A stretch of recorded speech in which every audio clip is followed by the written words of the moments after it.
7 o'clock in St. Louis, you're listening to TMA, presented to you by Brown and Crouppen, Tim McKernan, Doug Vaughn, Martin Kilcoyne, Jackson Burkett with you on the program. Chairman Kurt still battling illness, which means Jackson will be manning the Collier and Thompson phone lines. And you can put him to the test by just calling in all the time at 314-974-0101.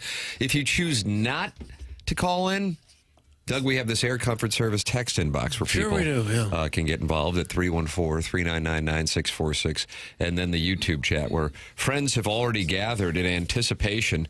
And perhaps people are going to be at home today, Martin, with the snow. 60 people were waiting for us when I opened up the YouTube channel, youtube.com/TMASTL. Today is a day to be safe, Doug, out of an abundance of caution. Oh, I like that. Jackie is the wordsmith on this dais, and abundance of caution is the new buzzword from all the schools. I feel like I spent about half my life getting to work in days just about like this, and now suddenly it just paralyzes the city, just shuts us down completely. I'm sure our friends that are in the rural communities, and we're big. What's the latest demo, Tim? We're 80% rural. Yeah, the Festus surge has really improved Move the things. needle. I'm sure there are some rural areas where the roads are bad, so I understand that.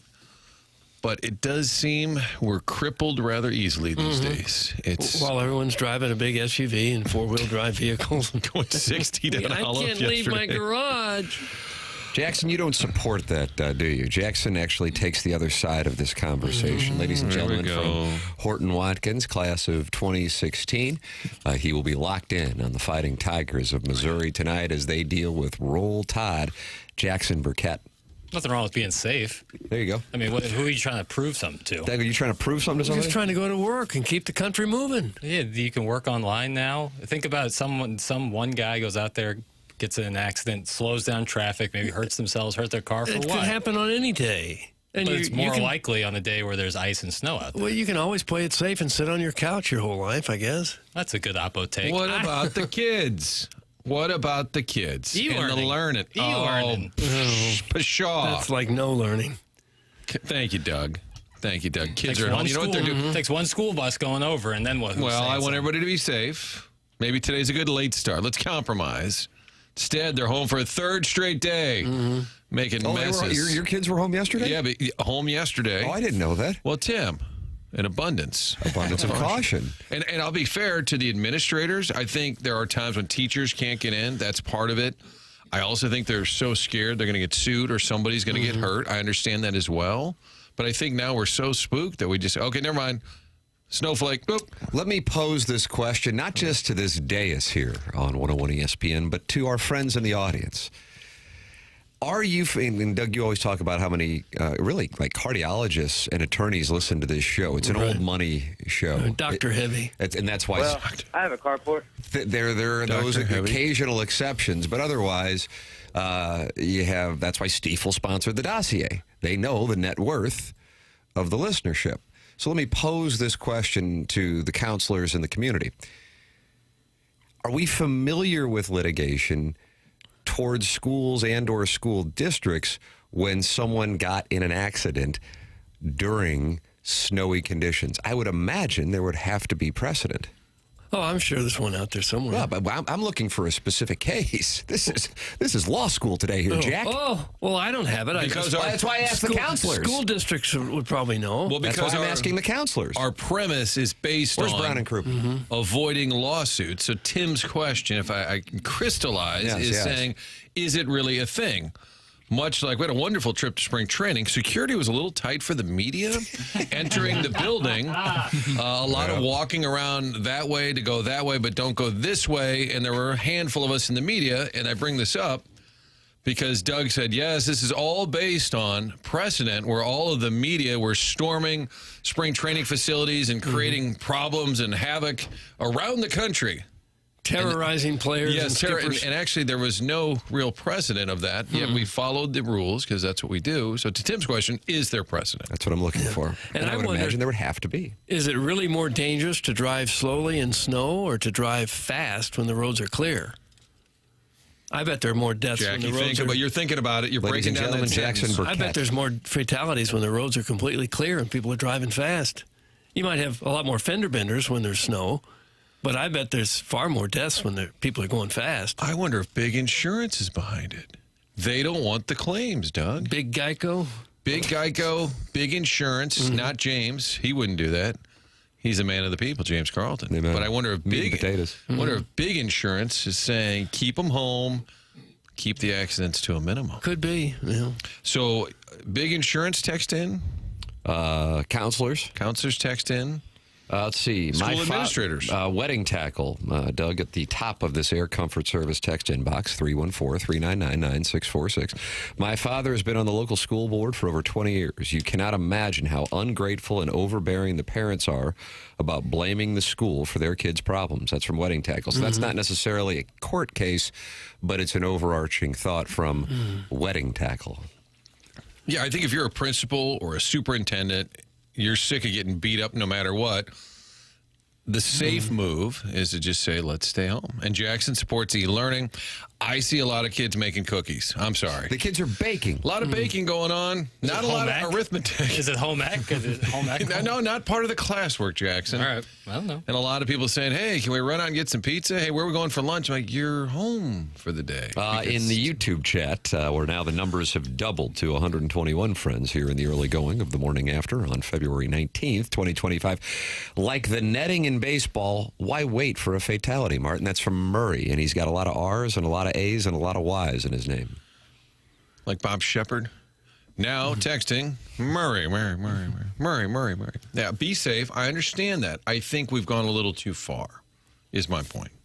The Bridgeton landfill fume huffer. Oh, Good gosh. name. He better have counselor. In caps, Doug, does that mean screaming? He means he's really serious. You dorks couldn't make it in 3 weeks ago. Now you're high and mighty. Did we miss a show? No, we were asked to stay home on that one Monday. Oh, well, yeah. Out of an abundance of caution. Right. Coach Kiowski asked everyone to stay home, and we did the show from home. He's a coach? Well, he's the leader of the team. Oh, I like that coach. Yeah, when you get directed like that, that's what you do. You came in because Jeff Via my Burkett, father. who once coached Greg Lieb, he drove you in Yes. on that Monday. And certainly there are days when you get the kind of snow we had back then, which was 8 to 10 inches, and Right. roads weren't plowed, then you don't have much of a choice. Right. But if people are going 60 miles an hour on the highway, you can probably get to school or work or wherever you need to go. It's not as brutal today. Of No, course, that's close. Libby Jack would prefer e-learning. His Gen Z weenies have zero social skills. Doug, that's from Eric in the Central West End. Wow. And he is Odd color. attractive, but you're not attracted to him. Wow. There's a lot of projecting in that text. The main message, Doug, is be safe, be smart, and for the kids who are right now up early listening to the show, Yeah, we have a lot of kids listen to this. get online, get to your e-learning. Don't just sit around thinking you're going to win email the day. You got homework to do, kids. Put Yeah, the cookies away. Let's go. I only did e-learning for a very short period, and that was in college, so I don't really know how it all goes. I'm sure it's hell for the teachers, too, so it's not like they're getting it's like a nice little off day, like they're not going into work because they don't want to go to work. I feel bad for the teachers. Yeah. I feel bad for the administrators making that call. And do you do it at midnight? Do you do it at 5? Everybody gets that phone call at 5:30 a.m. And the kids are just sitting there waiting. Obi Kenobi's lightsaber says lols. Doug, do you like when a text starts No, lols? I don't. I don't care for it. Says the olds load up the wagon, hitch up the horses, pack the shovels. No new ideas allowed here. That's from Obi Kenobi's lightsaber. No new ideas. And the idea is go to school, go to work when you can. I'm looking out on Olive Street right now, and cars are buzzing around just like they do in the middle of May. They're not going slow. They're not spinning out. I get it. You want to be safe. Nobody wants to crash their car or risk it, especially with kids are involved. I'm just saying, in general, I think we spook a little easy when the weather gets I bad. think it's a fair take right there, Doug. Oh, really? I thought you were on the other side of this. I am. I think, but Doug had a nice precaution at the beginning. He had a nice addendum in the front saying, So many big words. I don't know. I'm going to text in as Doug's I addendum. was just saying, you get why people do it, but in general, we probably can get to places. Four-wheel drive vehicles exist. A lot of people have them. But if you can stay home and you're not going to, you can still work or your kids can still learn a little bit, probably just best to stay home. Why risk it? There is a big price to pay for businesses when everyone stays home. if you're running a mom and pop shop or any kind of business, and everyone's been told that it's too scary to go outside, that has a big economic effect on a lot of people. Oh, the restaurants hate it when a snowstorm is predicted because people will cancel their reservations in advance. Right. Jay Jr. used to always rail on the fact that the weather apps would show a raindrop like it's going to rain, then no one would come out to the golf course. That's all it took. Spread the love, dog. Yeah, maybe Big Parent is behind all of this, complaining. Big Parent. Yeah, they all get together. They have meetings. If you get in an accident due to the snow, is work going to pay for it? That's from the St. Louis Silly Ninny. No, not in the snow and not when it's not snowing. People do get in accidents when it's not snowing. I wonder if you drive a company vehicle, if that changes things. I'm no counselor, You're not. No. Nor am I classically trained in journalism. Kind of nomadic Is there in that such way. a thing as classically trained? I'm looking at a couple classically trained gentlemen right here. I don't think you What are you are. talking about? Who are you leaving out, bro? Yes, unfortunately. The left side, the shortstop and third base of my view here. Mike Wallace, classically trained, Doug. Would you say he was Bob Woodward, or is he a little left? I don't know if you're trained or you just have the ability to do it. Okay. E-learning? E-learning? Let me tell you about e-learning. I walked up to my daughter at 10 o'clock yesterday, and she was sitting at her laptop watching a pirated version of Wicked. I asked if she was done for the day. She said, yep. That's from the Ichiro's American Hits. Well, we Is have that a Francesa callback? Yeah. I remember changing that name the first I like week of that. February. Doesn't the U.S. rank now like 25th in the world and among education? That's crowdsourcing, bro. I'll look it up. Sorry, Tim, I don't have the copy in front of me. We've fallen way behind most of Does the... he ever have the copy in front of him? to be fair. Those Manscaped ads you would do. The new move is AMI, where the principal calls are a school, but you have a packet of work that you have to teach your kid throughout the day. It's incredible. That's from Arbor Day. Puts a lot on the parents, though. Like, well, if they're working from home, What is AMI? I'm sorry to ask. AMI. But I would imagine other people are thinking, AMI. oh, so nobody knew. Well, I've heard it and since forgotten. It's a new I'm crowdsourcing buzzword. now, Doug. I'm joining you in crowdsourcing. acute myocardial infraction. No, I don't think it's a health issue. It's a buzzword for homework. Advanced metering infrastructure. Nice. Really nice. Yes. Really tough, man. On the program today, Jamie Rivers on tomorrow night's festivities. Can't wait. What kind of numbers is this thing going to do? Now it's on ESPN as opposed to ABC, and so that can impact numbers for those who do not have ESPN. And I know that might sound ridiculous, but it does exist, and when people project ratings, that is factored in. Although there was talk of ABC possibly picking it up in addition. I don't know if that would preempt... What, growing pains? I don't know what they have. And Jamie Rivers will join us to talk about that. And then also, friend of the show, coming in studio despite the conditions? I think he's on the phone. Oh, he's on the phone. Coach Schertz, yes.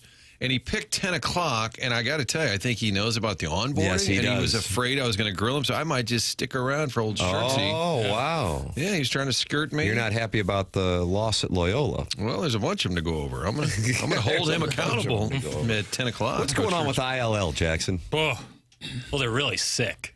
I mean, they didn't even shake hands last night because they're so sick. And Brad Underwood's worried about them spreading their illness to about that? Wisconsin.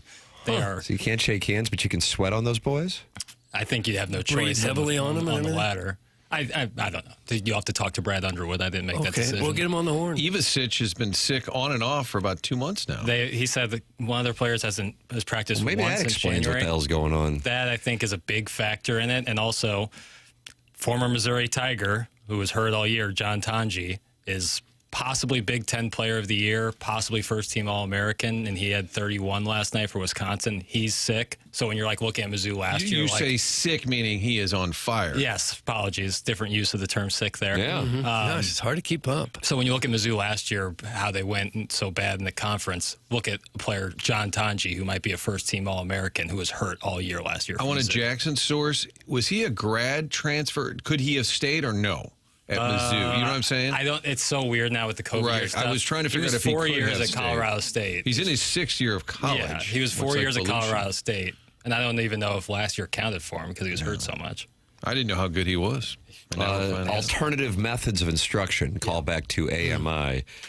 Ray King says, a.k.a. teach your own damn kids. These woke schools are pathetic. That comes from Ray King, fan and friend of Matty Mock. So ILL trending downward, Doug. Joe Ladorty had them as a 6-seeded bracketology yesterday. Here comes a nasal talking. Just telling you what he had them in Okay. bracketology. How'd you like to be Coach Underwood? Your team's sick, you're struggling in the Big Ten, and you go, all right, what do we got this week? Oh, we're playing Duke. Like, out of nowhere, we're playing It's Duke. relentless. It's relentless. And then Rock Chalk, which looked like a great win for Missouri earlier in the year, had their worst loss, tied for the worst loss in the Bill Self era. They were fired up at BYU last night, and right after watching TGL, tough night for Tigers team, Doug. I know you thought Jupiter Lynx would beat I did, yeah. New York, but Matt Fitzpatrick was really on. And they then switched the broadcast over to BYU and Kansas, and Rock Chalk got blown off the floor. They might fall out of the top 25, Jackson. When's the last time that's happened? Boy, that's Crowdsourcing part two. This is back-to-back seasons with 7+ conference losses for Kansas. That's the first time since 03-04 for Bill. I mean, it's crazy. They are losing by 34 points. 34 points. I know it's a road game. But Tied Bill Self's worst loss ever. yeah, USC. They're 17-9. Yeah. You always look at the Kansas record, and they're 22-3. 25-4, 17-9. Ugh, it's Oh, really bad. what do you mean? Like you're upset about it? Yeah, look at you. 0% Feel bad for Kansas? chance. What's going on here? No, my Bill Self hate has subsided a little bit in the last couple of years, and I hate that happened. Like after Mizzou beat them, he was so gregarious in the post game, and I hated that. Like I really wanted him to be. You wanted him to be gregarious. mad? Yeah, I wanted him to be all fired up and angry and mad at the Blame refs the or something. refs so Yeah, you could hate him more. Yeah, but he was really nice and gregarious about Missouri, and I was like, damn it. So my hate for him has kind of faded. My distaste for Kansas will always be strong, but him personally, it's a little less now. So. How about that? And their loss means the Missouri win over Kansas isn't quite as meaningful as it might Yeah, otherwise I have been. think it'll still remain quad one as long as Kansas doesn't lose out. I think they'll stay top 30 in the net rankings. But if that falls out, yeah, that definitely hurts Missouri. But you have an opportunity tonight, Doug. Big opportunity. Big opportunity. Roll I might Tide, send a roll. Fox 2 camera over to your place just to get some live. Oh, wow. We love to hear from the fans. Joining us right now, college basketball expert from 101 ESPN, Jackson Burkett. Jackson, your thoughts on tonight's matchup? Alabama's going to hoist them. They're going to shoot, and they're going to shoot a lot of threes. Take the over? Alabama has scored 100-plus points 7 times. They've scored less than 80. They haven't done that since early January. Get up there and guard them. Yeah. Gotta guard. What they don't do is they don't force a lot of turnovers, and they like to cough it up a little bit. So if you're going to beat them, you got to win the turnover battle, and you got to take care of the basketball and run, get the crowd going on your side. That's how you beat them. Number 4, Roll Tide at number 15, Missouri. 8 o'clock start tonight. Your number, Missouri, -1. I don't have a total, but again, that's my high school bookie, and I will not have to deal with him soon because did you see the news yesterday? How do you do? From a sports gambling site by the name of Covers, Doug. Are you familiar with Covers? You ever follow No. Covers? Outstanding to see the following tweet from Butler Bets. That's Ryan Butler. Missouri's online sports books could start taking bets as early as June 30th. State regulators confirm with Covers. No official deadline has been determined, but Missouri gaming officials remain on pace to have books licensed and live weeks before the 2025 football season begins. Bad news, won't have it for the NCAA tournament. Good news, we'll have it for the college and NFL seasons. Makes sense. That had to be the goal. Yeah. All right, there were some logistical things to get it up and running, but football had to be the deadline absolutely. for sure. You know who's happy with Mizzou right now, basketball, is Illinois. I mean, that's their win over Mizzou, which at the time they probably thought, oh, we beat Mizzou, whatever. Now they're like, hey, resume's stronger because we beat Missouri. Look what they're doing down there. Yeah, absolutely. Boy, I'm excited. I'm really hoping that this comes to fruition. We can actually place wagers legally in Missouri before football season. Too long, Martin. It's been too long. Tam Avenue Capital Partners, just so dangerous on college football. It's just there are going to be a lot of people in this area making a lot of money rolling with me, Doug. It's going to be exciting for you. Yeah, it's essentially private equity at this point. Okay. So we'll be going out and doing a seed round for our new syndicate, and I know you wanted to put in. You're going to put in 150,000. I said it's got to be $250,000. It's kind of the floor. Is there a number we call? You say, all right, here's today's guaranteed winner from the TAM Partners. TAM Avenue Capital Partners. The total for Missouri and Alabama, not on my high school bookies website, but on Bovada, is 170.5. Jackson, is that a little too high for you? I mean, that's an 86-85 projection is essentially it, because the number is -1. I would say that it's likely. I would say going over is likely. However, Gates might want to slow them down because of how quick they play and how many points they put up. If you make them a little uncomfortable and slow the tempo down, I just don't like that for Missouri offensively. So I think they're going to try to create a bunch of turnovers and play quick. So yes, I like the over of that number. Jackson has just released a 5-star play of the year. Bama scores like crazy, man. Obviously, Missouri scores guard a ton. them. Get out there and guard them. Get a hand in their face. Absolutely. Anthony Robinson's the key. If he gets 2 quick fouls early in the game, like he's done a lot in February and late January, it could be a problem because he's going to be guarding Mark Sears, their stud guard. But if he can stay in the game, create some turnovers, create some hell, I think you can have a similar game to like when Ole Miss beat Bama. Just a lot of turnovers on one side. And I see Alabama put up 107 on Oklahoma. Yeah, they score, man. Porter Mosier. Really good. I mean, Didn't go well for Porter Mosier at Gainesville last night. They scored 102 on Kentucky. Yeah. The SEC getting like 13 bids kind of hinges on teams like Oklahoma, maybe Georgia,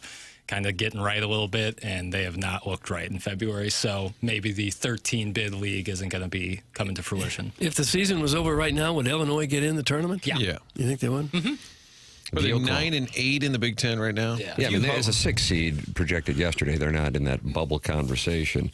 But the former Rick Majerus assistant is now, Doug, you read the Oklahoman before you come in. Oh, gosh, yeah. And they said that Porter Mosier seemed like the perfect hire when they made him the OU coach following the run to the Final Four at Loyola. Sister Jean. Sister Jean, thank you.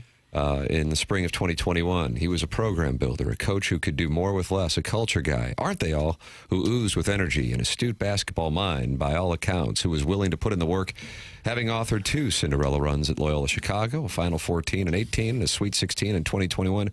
Mosier was among the hottest names in the coaching industry when OU convinced him to swap his glass slippers for a pair of crimson and cream Jordans. Okay, I'll stop that kind of flowery writing. I liked it. To leave Sister Jean and the Ramblers and succeed Lon Kruger as head coach of the Sooners. It seems like eons ago, and now they are saying it might be time to move on from the former Billiken assistant at the Oklahoman. Damn. And when the Oklahoman comes from you, Wow.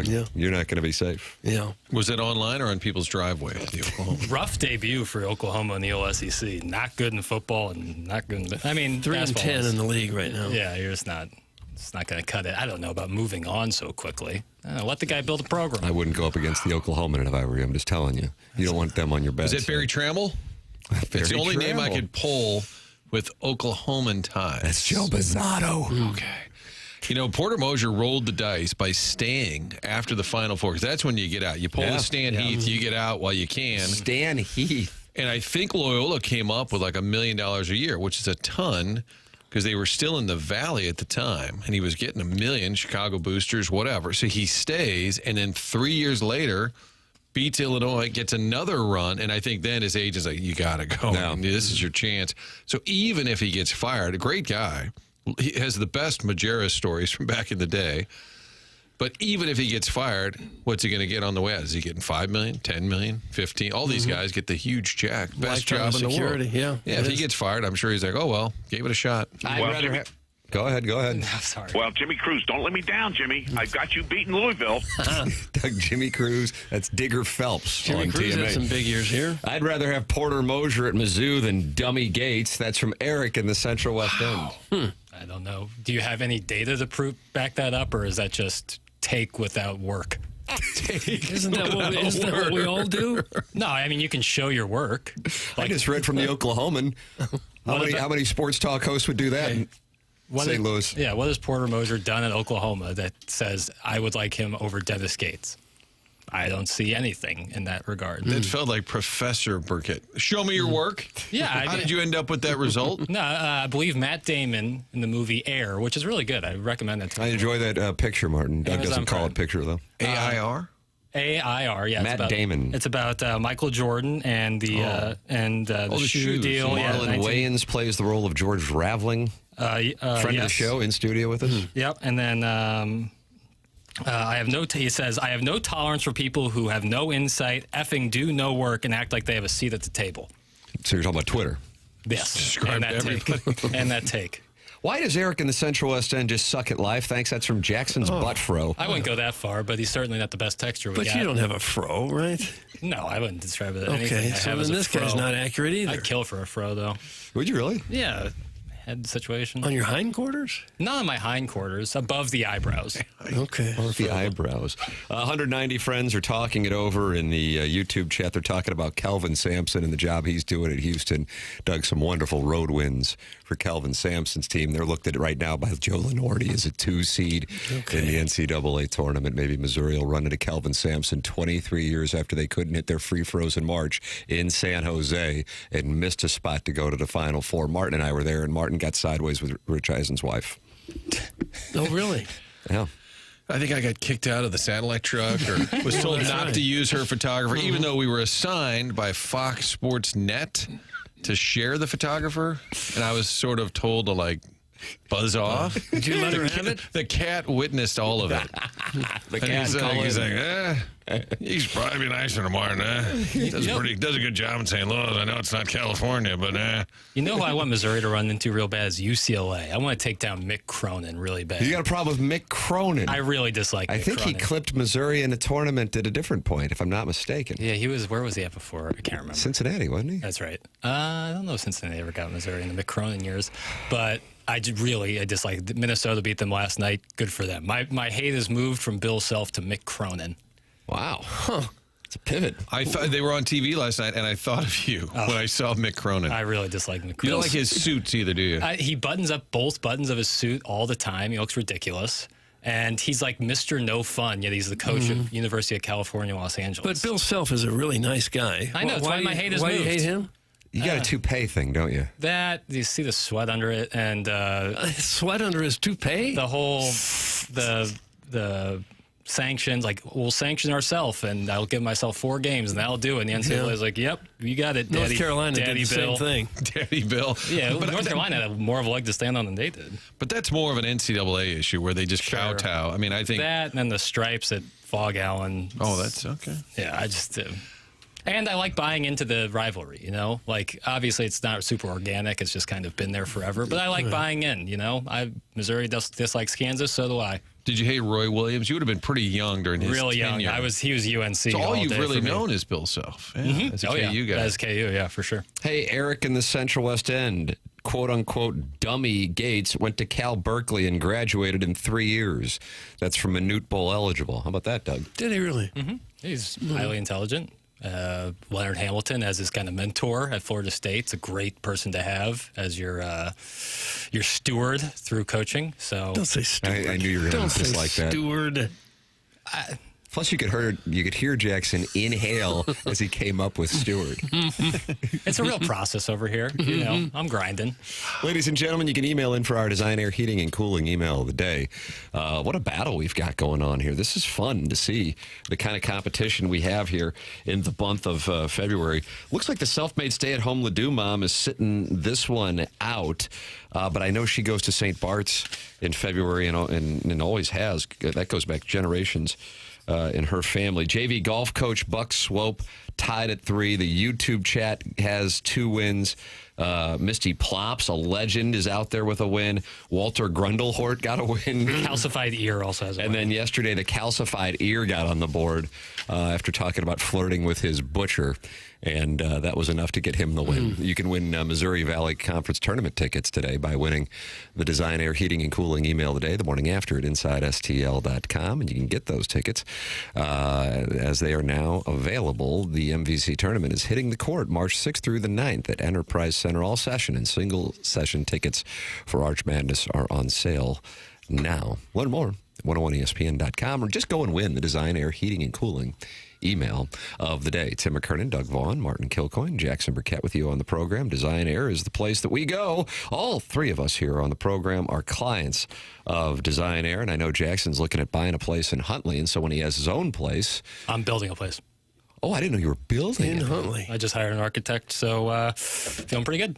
Oh, wow. Yeah, and I'll call Seth post-haste. Then all four of us at that point It'll be great. would be Design Air Heating and Cooling clients. Online at designairservice.com. Longest running sponsor on TMA. And man, if your heating system goes down right now, sweet mother of mercy, Doug.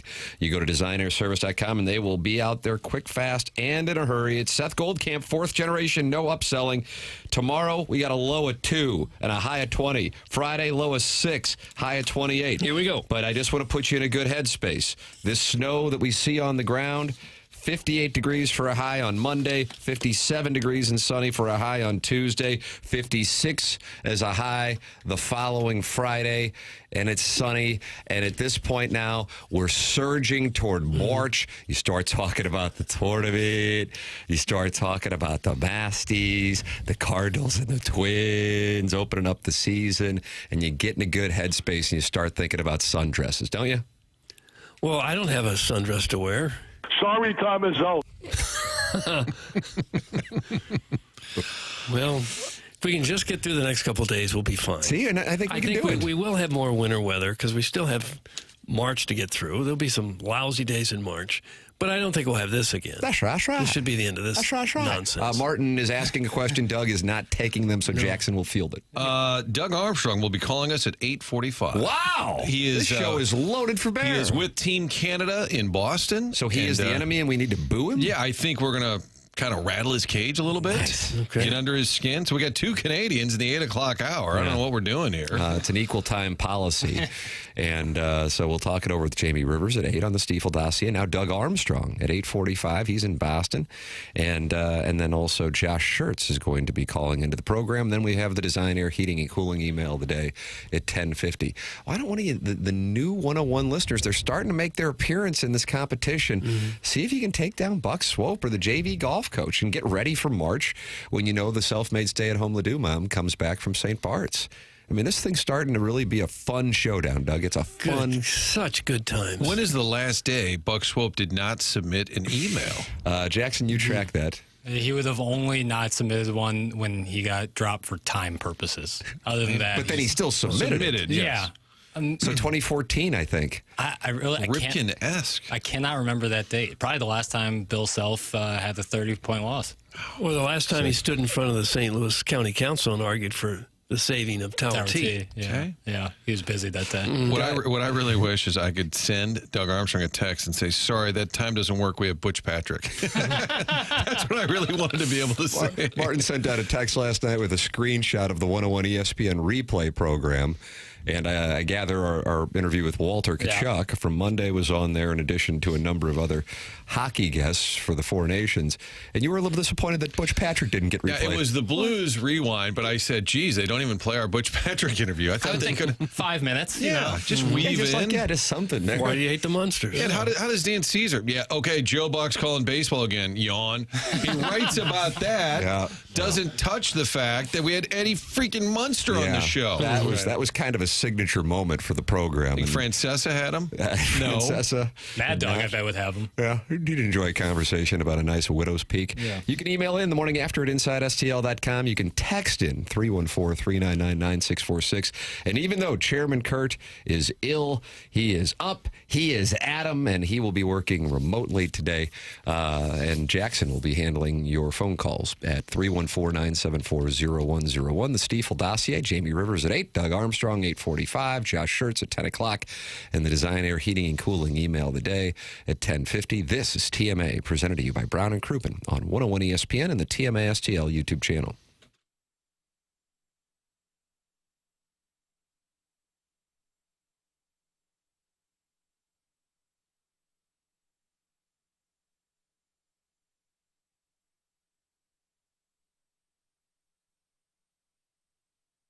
Let's talk about Schnucks, where you're going to stock up whenever there's snow. The kids are home. They're home a whole heck of a lot this week. You got to get some groceries. And if you're going to do that, You want to save money. That's tough to do right now in the grocery world, but Schnucks is here to help.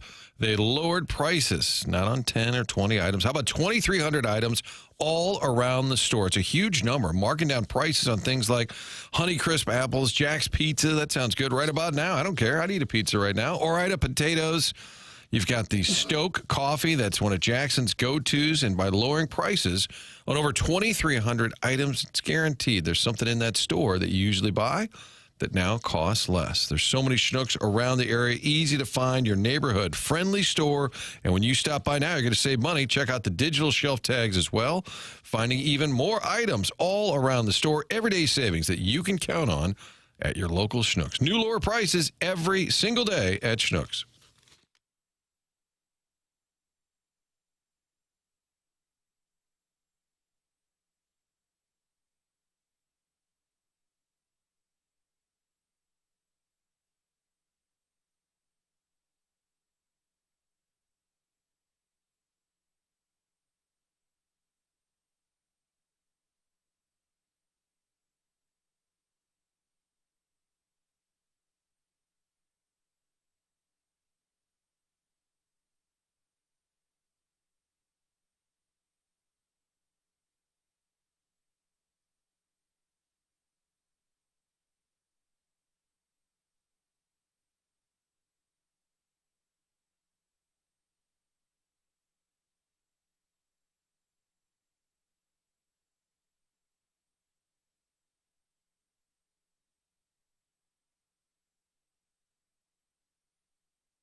Well, it's a sunny day in Sula, and I'm feeling like a beer. Johnny D just down the road, I know I'll get one there. Yeah, well, I know my drink with a friendly smile, a perfect harmony. It's the heartbeat of good old St. Louis. It's St. Louis, St. Louis. Doug, you like this one? Yes, very much. It was in studio. Jig Jam. Right where you're sitting, Martin. That Friends of mic. the show. From Tullamore to Creefcore. Rhymes. I like that. It's TMA, ladies and gentlemen. The program is presented to you by Brown and Crouppen. My name is Tim McKernan. On my right is Doug Vaughn, and you can watch that on YouTube. And then on Doug's right is Martin Kilcoyne. And then directly in front of me, Martin, and Doug is Jackson Burkett, and Jackson is fielding phone calls here on 101 ESPN and the TMA STL YouTube channel. The Callier and Thompson phone lines, 314-974-0101. Historically, Wednesdays have always been phone call heavy. That's Doug's request, so we adhere. And joining us right now, this is not the Plow Hawk, longtime board operator on TMA, but this is the Plow King. Oh. Plow King, you're on 101 ESPN. Plow King here, checking in, boys. Roadways are very, very heavy out here, guys. They are heavy. Are you plowing them now? I am plowing them. Let me turn. Where are you exactly? Down here off the St. Charles Rock Road in Old Bridgeton, right by the old Chick-fil-A down there. Yeah. All right. Just plowing like the Dickens. Are you working for a municipality? Or are you working commercial? What you got? Personal business. We own the business. So. Oh, nice. Doing private little properties here. Plowking.com. Is that the website, plowking.com? It's probably a very lucrative business in a winter like this. Doesn't explode. Oh, it can be. It can be. Okay. Were you hostile when you called? Because I feel like Jackson, Tim, didn't he kind of hold him accountable off air? Jackson did. No, I think directly to him. He said, "Oh, you're a little ornery." He said I was being ornery. I said, well, I was just called you 20 times, Jackson. Oh. Well, he's got a lot going on. KG is not here. Call in, dude. He's on overload right now, I bet. Do you have a hot take? Hot take.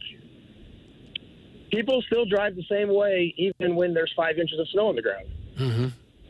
I don't know if that's a hot take or just fact. No, I was just wondering why you called. That'll do it. Back to you, Steve. But I will practice and I will get better on my next call. No, Okay, you're fine. no, he's fine. You were just fine, Plow Is King. today more plowing or salting? Like in terms of the treatment feels like it's a more important deal today. Well, you got to plow it first and Yeah. then you salt it because it gets real wet and then you got to really salt it and to dry it out, you know. So that's what we're working with here. It's kind of a hit or miss. We're in like that in-between area. We're not going to get above freezing today, so the salt really may not work. It might just stay wet all day. Who knows? I'm guessing it helps your world that more people stay home. Even though we think they're wimping out, in your world, it's probably better that nobody's on the road, nobody's parked at the, wherever you are, what business you're at. But unfortunately, that doesn't work out, fellas. Everyone goes out and everyone parks wherever they want. Yeah. Now you sound disappointed. Big parking. After doing it for 15 years now, you kind of just are amazed. You see something new every year. Mm-hmm. Do you root for the snow because that's how you cash in? Just depends. I mean, I haven't had much sleep in the past week, so it's tough, Wow. Doug, it's tough. He's out there making money plowing. He is the Plow King. Plow King. Checking in with us. I would make money plowing, but here I am. Perv out, baby. Perv out. All right. Jackson, are you okay with the call after you got sideways off air? I like the Plow King. Okay. Oh, Jackson, thank you. MIZ, baby. A fight tiger. Oh, wow. Fight tiger. Is that Coach Drink? Yeah. Michael Hey, Hellman? did I hear that accurately? They're really favorite tonight? Ooh, I don't Yeah, know. they're -1. Is that right? Yeah, 100%. Wow. These guys, These these guys. polls, gosh, they just, 15th ranked team. It's the number 2 ranked team, and we're favorite by -1. 4. They're 4 now after the loss to Auburn. Yeah. No, they dropped to 4. Sorry. Thanks for the correction. How about that All-Star game the other night, Jackson? Rough. Jackson's trying to distance himself from Sunday and the weekend that was because hockey trending upward in a major way while NBA taking some hits, including from friend of the show, Draymond Green. Big friend of the show. I stand with Ryan Russillo. All-Star game, generally speaking, but certainly for the NBA, is for kids and corporate sponsors. So that's that. They definitely cashed a lot of checks Sunday, I think. Yeah, oh yeah. All right, boys, I'm going to get back to plowing. All right, man. Sorry to bother you. Thank you. That Okay. Doug is the Plow King, and we reached out to him, and he joined us, and he says he is going to work on plowing. being better. The texters would like him to be better as well. Hey, Plow King, go plow your truck into a bridge embankment. No. Nobody cares. That's from Ernie Bjorkman. Plow King is a reference to Barney Gumbel's Plow Company in the Mr. Plow episode of The Simpsons. That's Correct. from Who's Your Daddy. Yeah. How about that? Nicely done, Who's Your Daddy? Homer was Mr. Plow, and then Barney became Plow King. Now, it seems like most people are okay with the fact that schools and everything else are shut down because of the snow. What if they were to not play this game tonight because of the snow? Alabama arrived. What about all Eli the Hoff. fans? What about all the fans who have to drive through the snow to get there? Yeah, it's a tough battle, but Jackson doesn't sound sympathetic at all, Doug. well, it's for okay students, you now. can walk. Students walk. I walked. I'm a man, Well, you could baby. you could walk to school. And I did.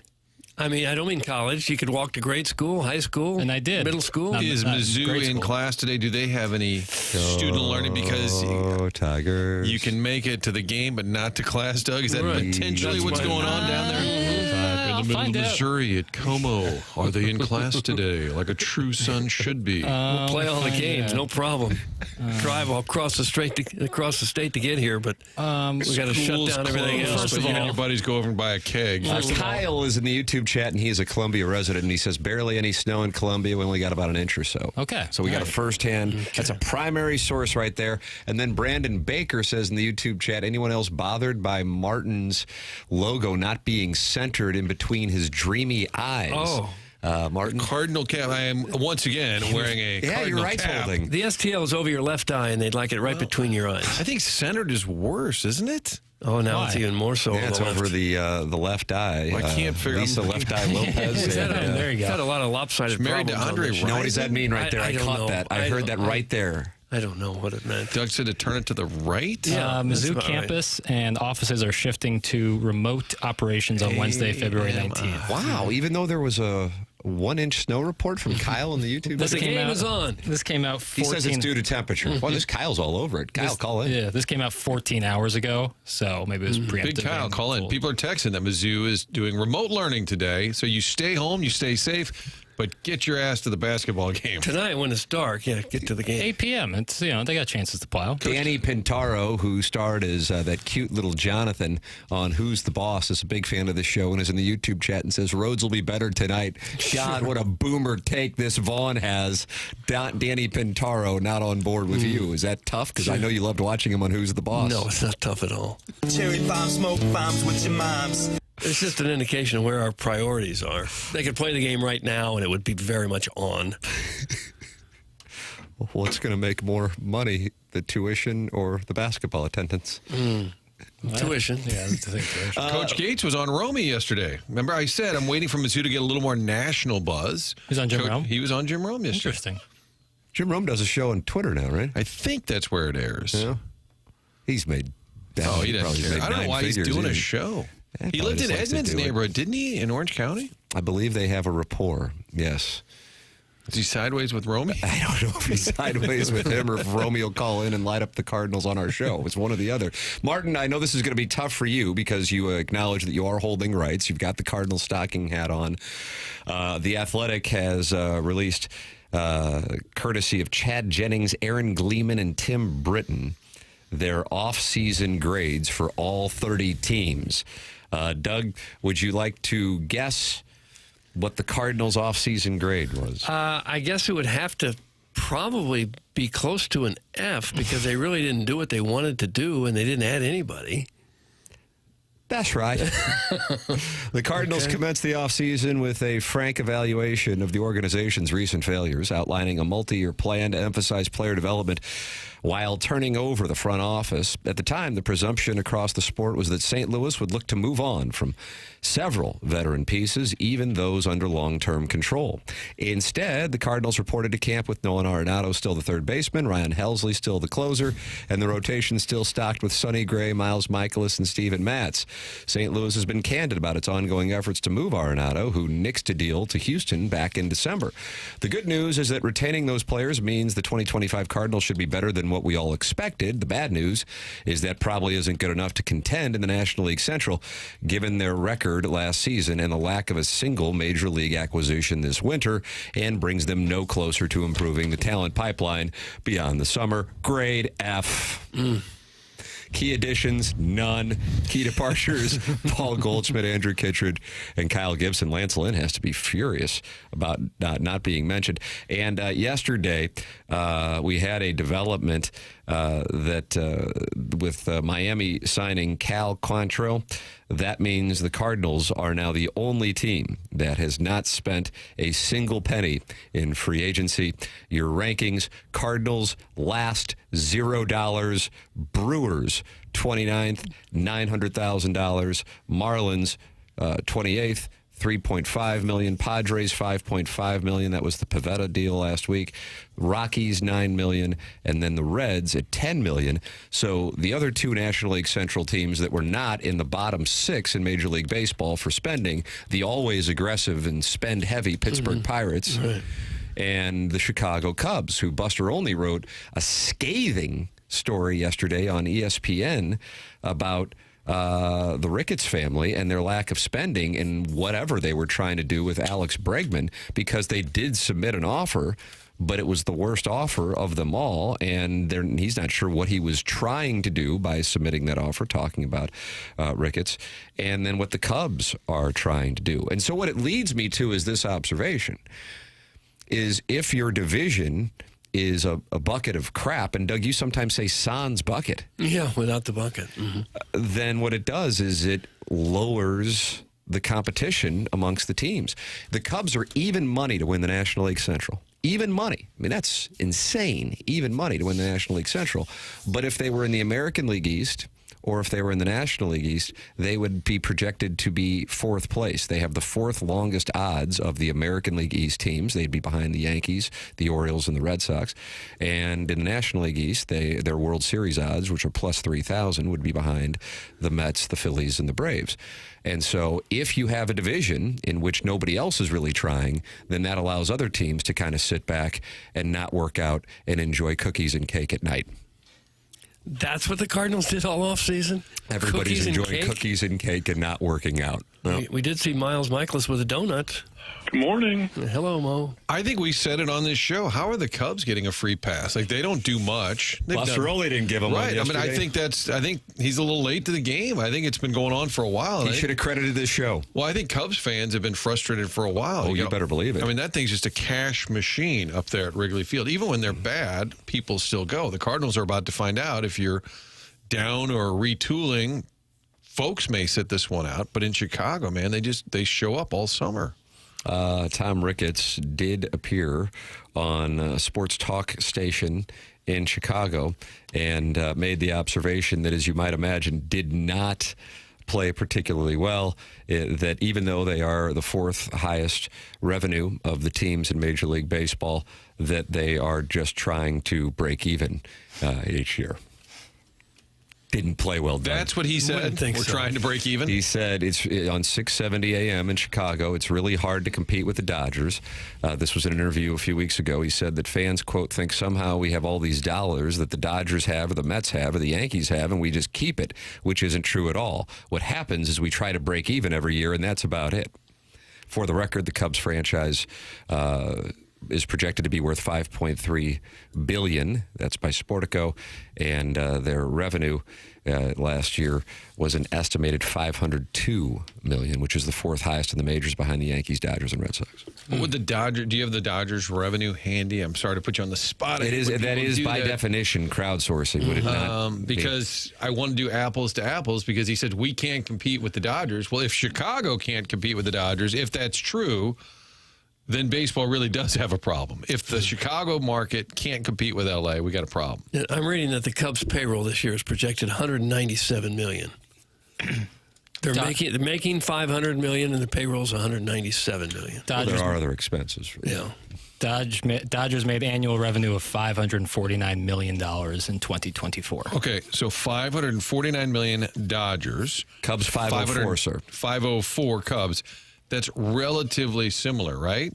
So he is crying poor versus the Dodgers, and I would say look at that math in their world. That's pretty similar. And I think they're spending like the Dodgers and then spending $22 million, and somewhere in between there's a happy medium. So outside of the conversation on whether or not owners should spend more, here is what I isolated onto, because now it localizes it, and that is if, say, the Cardinals, because that would be the most likely one, or the Brewers, because they've won 3 of the last 4 division titles, they were going the opposite of what they are. And I read those rankings of off-season spendings. The Cardinals were 30th at 0, and the Brewers were second to last at 29th. Would Ricketts and the Cubs have a different approach? And my answer is yes. And therefore, I continue to go back to the fact that the National League Central, being a bunch of lard asses, Doug, and again, not working out and eating cookies and cake, then look around and go, no, I'm not that fat. And then everybody gets a little more comfortable being sloth-like. And that is your National League Central. Was Lardass the Stand By Me? Yeah, he was getting tired of being called Lardass. Yeah. And so he took some kind of serum before a pie eating contest. Yeah, something like that. And he began taking a trip on the vomit comet, and everybody started vomiting on it. And then people who are into rainbow shower kinks, they'll love that scene. There's another scene that, Doug, I know you like, and that's when, was it Gordy? Yeah, Will Wheaton. Will Wheaton unfortunately found leeches in inopportune places while the boys, including River Phoenix, Jerry O'Connell, and a friend of the show, Corey Feldman, made their adventure to find a dead body. Yeah. That was 1987 Stand By Me. I don't know the years. That was written by Stephen King. Yeah, it's a perfect movie. It's a perfect movie. Perfect movie. It's a perfect movie. Wow. It's not. I'm not saying it's like the greatest movie ever, but it's perfect for what it tried to accomplish. Well, I mean, therefore it has to be tied. No, I'm saying it for what it went out to accomplish. I don't understand anymore. It did exactly what it wanted to accomplish. It's a perfect So coming did of age Somewhere Under the movie. Rainbow, but you've never called that perfect. That could be a perfect. I'll have to revisit. Sassy Cassie? No, that was Panther. The guy with a little alfalfa hairstyle came out from under the bed. Oh, for heaven's Ladies seem to sakes. love him, though, to his credit. Yeah. Stand By Me, Rotten Tomatoes. What do you think? I'll go 80. It's got to be 100%, right? I'll go 89%. 92, way off. Hell yeah. Nice, Martin. Stand By Me is awesome. How did we get to stand? Yeah, I don't know. I've got Lardass. He said Lardass. I've got a Wikipedia page for George Raveling open. Now I've got one open for Stand By Me. I have the Cardinals 2024 payroll open in front of me. Porter Mosier's resume open in front of me. What's going on here? We're covering a lot of topics. Including lard. Have you ever had a spoonful of lard? Jackson? They pop. Because a lot of people get called lard ass. Who do you think anybody's just eating a spoonful? That's what I'm Isn't wondering. it just pig fat? I'm not sure exactly in what's big made, fat. what lard is made of. You cook with it. I wouldn't. Do you just like grease just take a runoff. stick of butter and chomp on it like it's a popsicle? Not me. I don't know. No health, man. Tim, related to your baseball conversation? Yeah. Sorry, guys. Got distracted by Stand By Me being a perfect picture. 92% Rotten Tomatoes. Steve Cohen, the Mets owner, did talk to reporters Yeah, I on saw that Tuesday. yesterday. His quote was, "It always seems like ball players are more expensive than I think."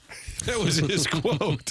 Isn't that a great line? It's a nice little line. Ball players are always more expensive than I think. He also said, I look like a pauper in comparison to the Dodgers. And then he drove Pete Alonso and Jeff McNeil down from Port St. Lucie to Jupiter to attend TGL last night. And Pete Alonso and McNeil walked out with that New York club, which I guess Steve Cohen owns. Jackson, you were on the phone. Who's on the phone? Armin. Excuse me? Armin.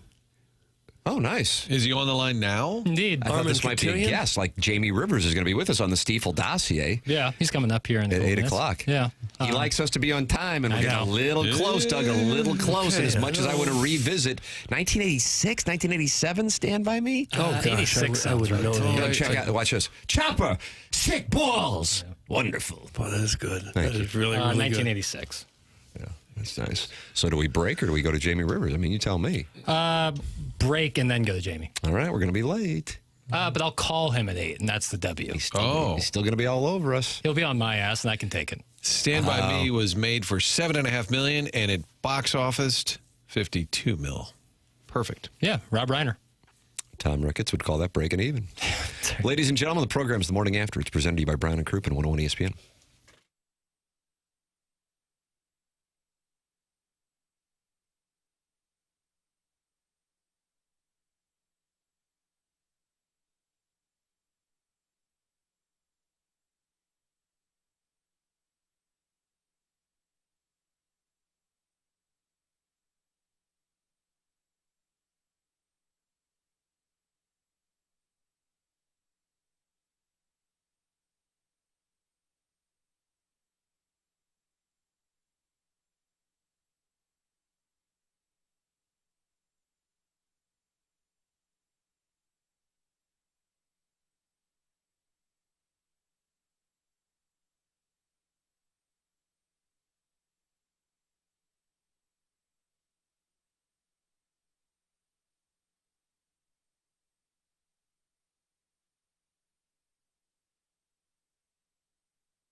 This is Action Jackson with a Sports Center update driven by Johnny Londoff Chevrolet and Johnny Londoff Autoplex. USA and Canada. Thursday night, right here on 101 ESPN. That's tomorrow night. Pre-game at 6 p.m., puck drop at 7 p.m. right here on 101 ESPN. You can catch up that game. That's our Sports Center update driven by Johnny Londoff Chevrolet and Johnny Londoff Autoplex. See them at londoff.com. Chevy, together we drive. Are you kidding me?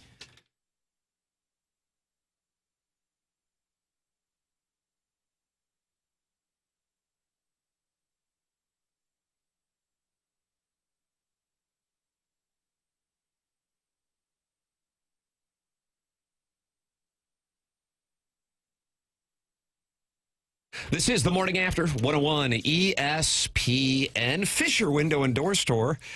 8 o'clock hour. Jamie Rivers going to join us coming up on the Collier and Thompson phone lines, and Doug Armstrong with us at 8:45. At 10 o'clock on the Stiefel dossier, we'll be joined by friend of the show / co-host Josh Schertz.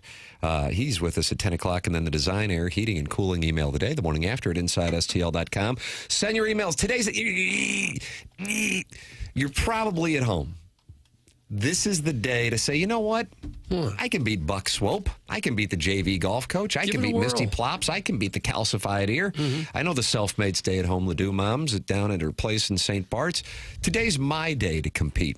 And then Chairman Kurt and Jackson get together and they filter through, and maybe today is your day. Find out by emailing in the morning after at InsideSTL.com. Jackson, is Jamie Rivers with us here on the Collier and Thompson phone line? He is not. Oh, my. Are you going to give him the what's what and the who's who? Because he loves to bust your balls when we don't have him on right on time. Are you going to turn the tables? Are you going to cower in the corner on your Davenport? I was going to jump his ass, but on a day like today where things are slick out there, who knows what's going on? I just hope he's okay. That's what I hope. That's what I hope. How about that, Martin? Way to couch your take. Maybe he doesn't want to talk to a bunch of Americans a day before the big showdown. Right, because he knows we were going to boo him as soon as he came on. Yeah. You wonder who he roots for. I mean, he's lived in the United States for many years. He chooses to live here and not there. Love to ask him. Doug's going to call him out. Yeah. Which is it, buddy? I mean, I cheer for Ireland against the United States. You do?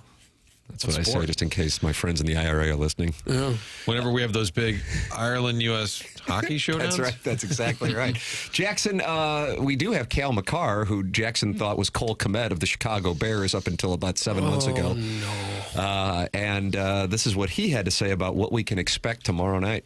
Cale, you've played in a lot of playoff games. How would you compare the environment of a game like this compared to a playoff game?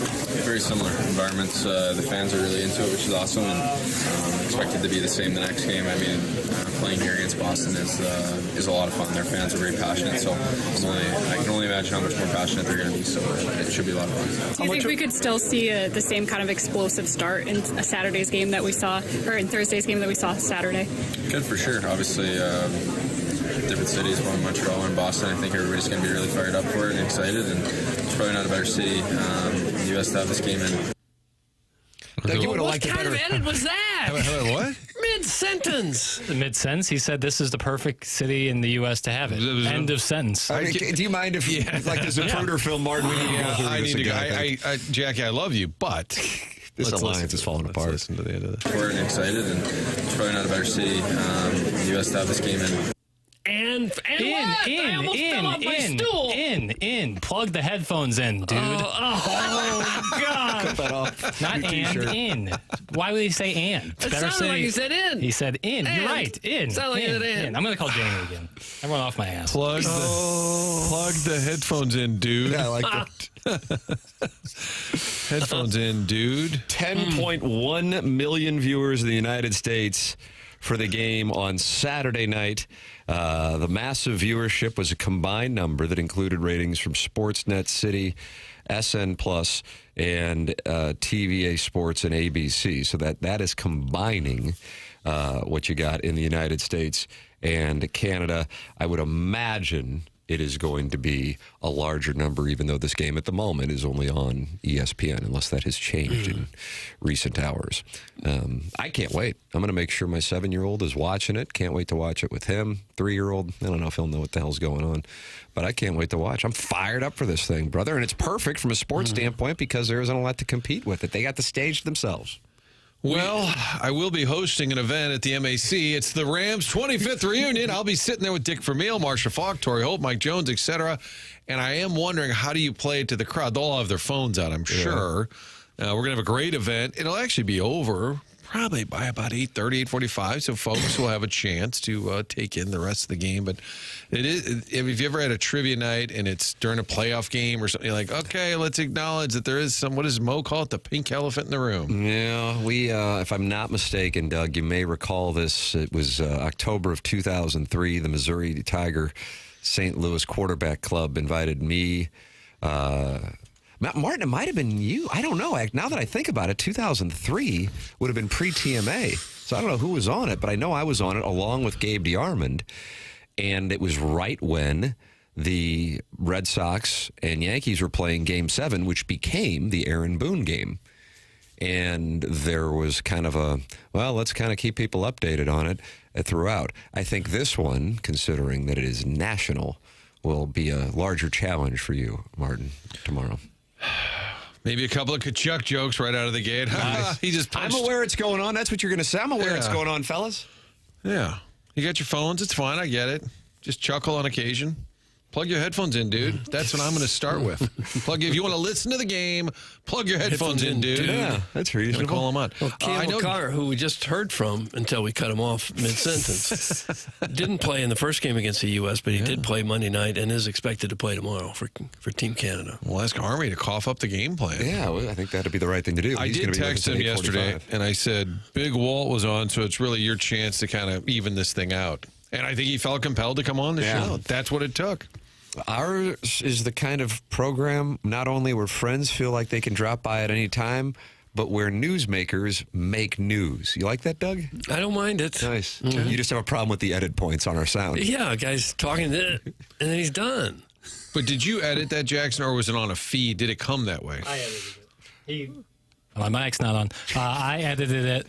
And he went on to like waffle around, didn't say anything afterwards. So I figured that was a good point to cut it off, considering he was done talking. But I guess it's not good enough. I'll wear it when I do poorly, but that was a fine edit. It's also tough because it was like you could barely kind of hear him because it was clearly phone audio. I did the best I could. I don't know what you want from me. Well, that's fine. That's fine. You're still a gift. You are. Hey, you're a gift. It feels that's nice. James Carlton's a gift. Martin, he is my insurance agent. He has been for 6 years. He's the sponsor of the Colonel, Gabriel P. DeArmond, on this program. And I am thrilled to be working with him. I have members of my family now working with him. And James was in here on Monday, and he said, yeah, I've been talking to, and he named the situation and my family member who's been dealing with him quite a bit here over the last couple of weeks with the situation. That's the kind of service that you get, though. You get direct service. 314-961-4800. Make the switch. They'll do all the paperwork for you. Or you can go online at carltoninsurance.net, or you can just Google and see 410 5-star reviews. People raving about the customer service that they get from James Carlton. And this is rhetorical. Okay. This is rhetorical. We won't answer that. Has your insurance gone up year over year? Rhetorical. Then you got nothing to lose by calling James and his staff and seeing if they can save you money. And I'm going to bet you this. There is a really good chance that they're going to be able to save you money. 314-961-4800 to go online at carltoninsurance.net. Jackson, I heard you talking to somebody while I was talking. Does that mean it's Jamie Rivers on the Callier and Thompson phone line? Still haven't heard from Jamie. Again, hope everything's okay. Yeah. I'm not going to jump on him. Did the Plow King call back in? No, I was talking to Stewie from Stewart's American Mortgage. Oh, how about that? I love that. All right, there you go. So Jamie Rivers is expected to join us still. Hopefully everything is cool. Doug Armstrong will be joining us at 8:45, and his role with the Canadian team is officially... He is in charge of the... Back in March of a year ago, Hockey Canada announced Doug Armstrong, and then it puts in parentheses, Sarnia, Ontario. They have to identify he really is Canadian. He'll serve as the general manager of Canada's Olympic team at the 2026 Winter Games. He's also in charge, it said in here, the IHF World Championships from last year and the 2025 NHL Four Nations Face-Off. Armstrong will oversee Team Canada. So he is the big boss of hockey. for Team Canada. And he's going to be with us at 8:45 on your Stiefel dossier. Tim McKernan, Doug Vaughn, Martin Kilcoyne, Jackson Burkett with you on the program. Martin, would you like to tell people about this event that you have coming up with Marshall Faulk and Jackie Smith? Can't wait. Saturday, March 15th. It's going to be at the Frontenac Hilton. And this is a group of folks, Marshall Faulk, Jackie Smith, who've been serving as ambassadors for the folks in Perryville because they built that replica Vietnam Wall and then expanded it really into a memorial for all of our veterans. And this event on March 15th is not just a football fun discussion. We're going to have a great time with the panel, telling stories, but also raising money for our veterans. Again, it's at the Hilton. That's the Frontenac Hilton. You can buy tickets by calling. It's the only way to get the tickets is to call in. Maybe you have a business and you like to take a group of people. 573-517-5132. Willie McGee, Steve Carlton, 5132. 573-517-5132. Raising money for our veterans. They've got the wall down there, which is part of the Missouri National Veterans Memorial. People are starting to go there now. Let's just say you live in Oklahoma, like friend of the show, Matt Holliday, and you want to see the Vietnam Wall, but you don't want to go all the way to D.C. It is an exact replica there in Perryville. But once a year, they have an event in St. Louis to raise money for our veterans, and that is March 15th. Call for tickets, 573-517-5132. Coming up, we got a situation developing in Boston on the place where Nolan Arenado was going to go until Alex Bregman loved the two opt-outs he has in 25 and 26 and went there. And it's getting awkward because now players are voicing their displeasure. We'll have that for you. In addition to Jordan Walker is raving about a member of the Cardinal staff and how it could impact his season. That's coming up. Doug Armstrong coming up. Hopefully Jamie Rivers also coming up. Ladies and gentlemen, this is TMA, and it's presented to you by Brown and Crouppen on 101 ESPN and the TMA STL YouTube channel.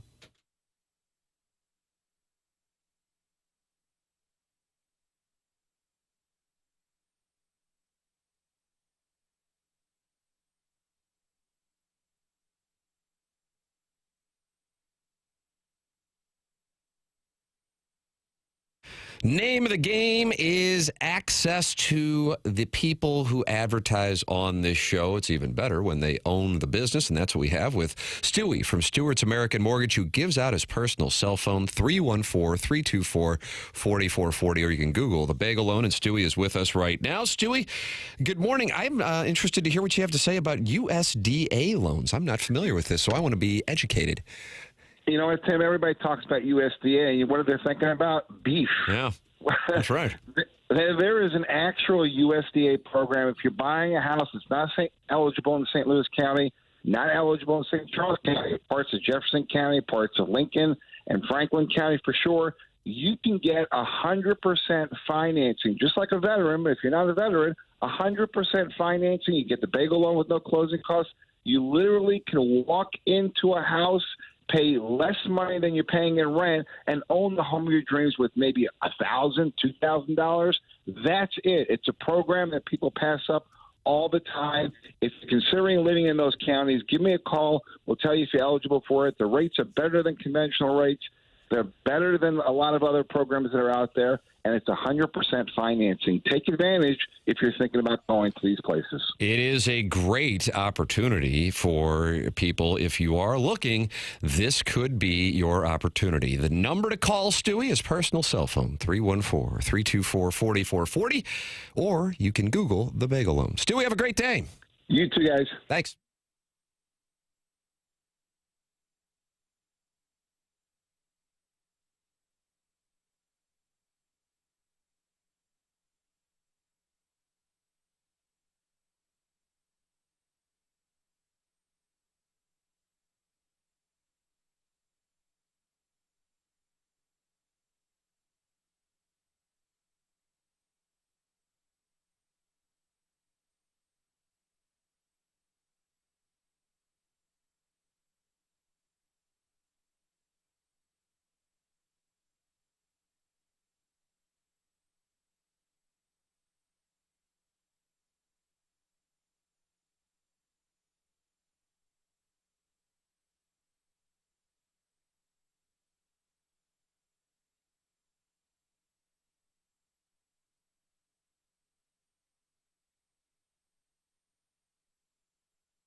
You don't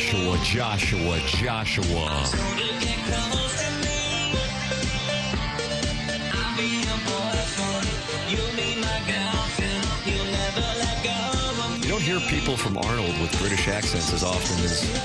No, more lately, I'm sure, because the Rams went there to play, and so a lot of Londoners moved here. Yeah, I love the so water trustworthy with the Ram outfit. Ladies and gentlemen, the program is called The Morning After. It's presented to you by Brown and Crouppen. Tim McKernan, Doug Vaughn, Martin Kilcoyne, Jackson Burkett, Stiefel Dossier. Jamie Rivers scheduled to join us here in the Fisher Window and Door Store 8 o'clock hour. Doug Armstrong is also scheduled to join us coming up at approximately 8:45. You're welcome to participate in the program by texting in 314-399-9646. Martin, I know you've been sideways at times with Mr. Licks. But Mr. Licks texted in a link to a St. Louis Business Journal story that will be of note to our listeners. The Cordish Companies, the Baltimore-based real estate firm that partnered with the Cardinals to create Ballpark Village, has been selected as the developer of the Millennium Hotel site in downtown St. Louis. The Millennium Hotel, Doug, how would you describe it to the audience? They'll recognize it right away when you say it. Well, it's that circular hotel right between Busch Stadium and the Arch, basically. And Clark W. Griswold got off at that exit right by the Millennium Hotel, and it led to some unfortunate... Yeah, they took his hubcaps and then the tires, and the whole car was up on blocks in short order. And that has been running as a tourism promo for St. Louis for decades. Sort of foreshadowing things, I believe. It was the Stofers. It was the Regal Riverfront. What else? Millennium, Regal Riverfront, Stover. There's maybe one more in there. The top restaurant would spin around. You ever eat up there? Like Hank's Look Around Cafe in the Larry Sanders Show. The place was packed for many, many years. They used to hold large conventions there. And huge, Winter warm-up was there sports at events times. were there, yeah. Yeah, it was quite the happening spot there for many years. So here is what the plan is per the St. Louis Business Journal. Gateway Arch Park Foundation, which has the Millennium Hotel property under contract, said Wednesday it has chosen Cordish to redevelop the vacant 4.2-acre site at 200 South 4th Street. Cordish envisions a $670 million mixed-use redevelopment that would demolish the former hotel site's existing towers. So that circular building will be going away, and replace them with 1.3 million square feet of residential, office, commercial, and cultural spaces. Gateway Arch Park Foundation selected Cordish through a request for proposals process. Clarion is the other name. Nice, Martin. That's right. No, I got to give credit. The text line blew up with Clarion. Tip of the cap to the text line. Stofers, Clarion, Regal Riverfront, Millennium. Yes. I read one of the reasons they had a hard time just rehabbing what it was because it was circular and made it difficult to turn it into something else. But good for them. Gosh, I hope it works out. I can't believe downtown needs more office space. I mean, most of the big offices down there right now are empty. But any improvement they try to make is welcome. Well, if there's going to be any resurgence with the core of downtown, you would think that that's prime real estate. I mean, you're a block or two from the stadium. You've got the Arch grounds right next to you. So, I mean, I would think eventually... And the views would be great of the Arch and of the stadium. So, I mean, I know right now doesn't sound all that exciting to be living or working down right in that spot, but I think eventually that might be a cool spot. Yeah, hopefully so. But until they get rid of the perception or reality, whichever it is, that it's a dangerous area, nothing they do there will help a whole lot, I don't think. And Tim, you said off air, we were talking about who bought it. It was a company in Malaysia that owned it for years, sat vacant. Greater St. Louis purchased. Gateway Arch Park Foundation has it under contract, and they have not closed yet, but they have selected Cordish after receiving proposals starting in November. And once again, Cordish, a name probably familiar with the vast majority of the listeners because they handled the Cardinals' Ballpark Village. That was 2014. Any positive development, any building that sits empty that is no longer to be empty. I'm for it. That's a bold take right there. Yeah, I mean, that's a crowd pleaser. Yeah. I better put on the oven mitts. Was that too hot to handle? Almost, yeah. I'm all for empty buildings being replaced with full buildings filled with life. How about this guy? Would it kill a family or two? Put himself out there. Yeah, would it kill a family or two to move downtown and live right there? It might, with the crime being what it is. It might kill them. I'm sorry. Bad choice of poor choice. I regret that. I'd like to issue an apology. Doug, will this make the Rascal Flats Bar finally a reality? That's from a Newt Bowl eligible. Martin, you might remember The Rascal Flats were going to put a bar right by the Dome, and we always thought that was going to be a hit. And when they decided not to do it, we wonder if that played a role in downtown's Put it in this new building. They're talking about cultural centers. What's more cultural than Rascal Flats? People from St. Louis suck. Hey, stop it. What is a cultural center? I'm sorry. Probably like a theater. Wouldn't you say a theater? Yeah. Theater? You going to go to a movie there? Like an amphitheater? Probably a stage theater. Could be be more cultural than screen theater. Guys, a Simeon rental shop across from Ballpark Village is a no-brainer. Don't drop the ball on this. That's from Ernie Bjorkman. So they're talking about doing a Simeon rental? Yeah. They just got to lure business back is what they have to do. Guys, I heard the city will use some of the Rams settlement money to put an Auntie Anne's on every corner to compete with Wally's popping up in the West for the Fats. That's from Crestwood Coyote. They're going to put an Auntie Anne's on every corner? Now, that makes some sense. An Auntie Anne's on every corner? Isn't it funny to see a fat kid with his belly jiggling? That's just funny. Chuckles. That's what we're going for? It's people like Doug that sit around and complain about things and then provide no solutions. Typical spoiled brat. Go retire already and sit in front of the TV and yell at it as if someone cares what you think. That's from the 314. God, they came for you today. Glad I got these hot take mittens on. I could have been burned by that one. Oh, well, you can live in reality or in a dream world. And right now, the reality is there's not a whole lot of people who want to open a business down there or live down there. That's simply the reality. It is. I hope it turns around, and maybe this will be the first step in doing that. I hope it does. Maybe downtown's going through a reset. Maybe it's a transition. I said this off air. I'll say it on air. Yes. Air. Number one, lived down there 2009 through 2012. Number two, Inside STL, the company that owns the intellectual property of this amazing radio presentation and has for the last 15 years. Our offices were there from 2007 through 2016.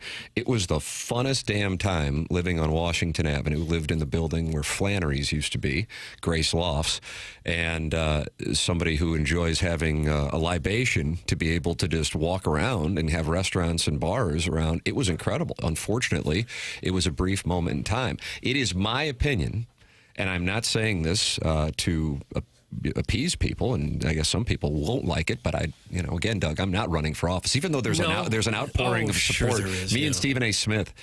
Are you going to issue in advance before you're asked if you're running for office? No, I am not. Okay, running for office.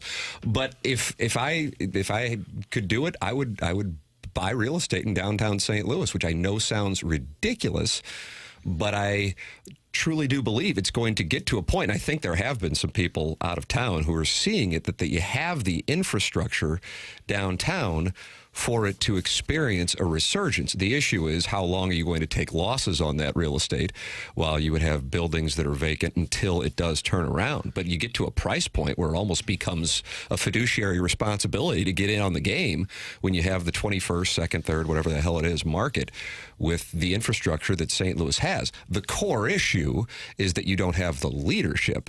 And until you have the leadership who can actually implement an economically positive strategy and not necessarily try to appeal to wings on cultural issues and alienate other members of the region, and it comes from both regions, county and city, that I don't think you're actually going to experience real progress. But I did see it happen. I lived there. My company was there.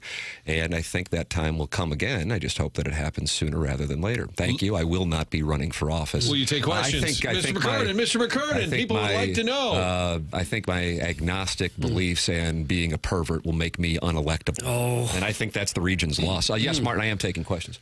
No, I was just yelling as if I was a reporter and you were leaving the dais. Mr. McKernan. No, you couldn't see me. That was the issue. I'm on a step stool. I was trailing off much like a Jackson edit. I was just... Jackson, then you took a shot. I was allowing myself... The timing was good, so I'll respect it. Oh, thanks, buddy. Thank you for that. You guys are back together. There was another proposal, and I think it stalled, but it was going to be the Shoto Landing, and it's just sort of right near the Millennium, but you hop over that poplar. Is that the Dickman Bridge? That's offensive. I'll explain it to my kids later. Well, he used to be the mayor. The Dickmans? Yeah, he was a mayor years ago. Still offensive. Poplar Street Bridge. But on the other side, the Shoto, it's where all those warehouses that look like you could film The Wire are located. Oh, that's nice. That's a good tourism. If you ever get redirected to going down to the Arch grounds on the water, if you were you might get directed through there, and you might fear for your life. I do believe that there is still a plan, at least being discussed, about that, what would be considered the southern portion of the downtown riverfront. Yes. It would dress things up for sure, and it would maybe you could get some connectivity. Wasn't that Quinn Snyder's word? He did facilitate connectedness. That's what he would say. Facilitate connectedness. Yeah, you wouldn't buy stock in Nashville right now or Austin because you'd be buying it at a premium. So the way to make your money is to buy when the thing's at an all-time low, and I would say St. Louis, I think, can't get any lower if it were priced on a... As long as you can wait 50 years. I'll take the under on the 50 years. I don't know about that. If you've got to make money in real estate now, I'd say Lake St. Louis, Wentzville, those are the areas that are booming. Hey, Doug, Dickman Bridge is now called Dick Person Bridge. Thanks. That's from Beer Cats. Yeah, that'd be nice if you would apologize. That makes sense. Here's what we do. Put a little money together. We get a group. Dougie, just every check you give a little bit back to me. Jim, a little bit back to me, and then we'll buy some properties. The only reason downtown got that Auntie Anne's was that the Rams game in London 12 years ago. Auntie Anne's and Burger King have the same ownership. They're British vehicles. That's from Al and Dave. I don't know about that. Producer Dave at work yesterday said, I really enjoyed Jackson thinking Burger King was owned by British people. It was a highlight of the day, right up there with Butch Patrick. I thought Jackson had a resume reel show yesterday. I really did. Yeah. Felt good about it. Was it The Crown? Cheerio. Bridgepoint is the UK master franchise for the Burger King, which is owned by a private equity firm. So I'm just saying that they have a lot of UK tentacles. UK tentacles. I didn't care for that. I just hope Army's not streaming right now. I think it's a pretty safe bet. Well, Hey, Doug, shut the F up. That's from the 314. Let me get the mittens back on. Suck it, Doug. Now Edmonds is coming. He's sideways with you, the family court system, the Post Dispatch, Fox Midwest, Technical Cruise, the Cardinals. Who else, Tim? I think that's pro gardening, though. I think that he is on board with gardening. That is correct. Doug, would you like to respond to the gentleman who tells you to shut the F up? Oh, gosh, no. You can tell me whatever. I don't care. Ours is the type of town that celebrates monumental moments, like an IKEA opening and a contracting company knocking down a cylinder hotel that's been unoccupied for 12 years. That's from Little Tommy Tribben. Yeah, that's where we are. Didn't they use Brett Baby Hull steps. to kick off the demolition or the redo of the Enterprise Center or the Savage Center? He took a slap shot. Sure did. What if you had like Albert or McGuire come back and swing a ball like a home run and knock down, symbolically to take down the Millennium? What do you think, Doug? Mike Jones can tackle the building? I like that. Yeah, something like that. That would work. Who's with Glory, Gloria. But you just have to bring business back downtown for it to work. You have to. I agree. Why are you going to want to live there? What is there to do down there? Cultural center. I mean, it used to be you'd want to live downtown if your job was there. Maybe you could walk to work to one of the many businesses that were headquartered down there. They're not there anymore. So what's the allure of living there? Cardinals. I mean, can you take a stroll at night with the dog, walk around? Is there a thriving nightclub scene? What is there to do? Tim, in the heyday, you had what? Flannery's, Sidebar, Lucas Park. Sidebar, what? A Dubliner was going? Dubliner, Eddie Neal's place. That was a little to the east of where we lived. It was the greatest. Rosalita's still going, right? Were they there back then? That was their original location. Now they have the location in Des Peres.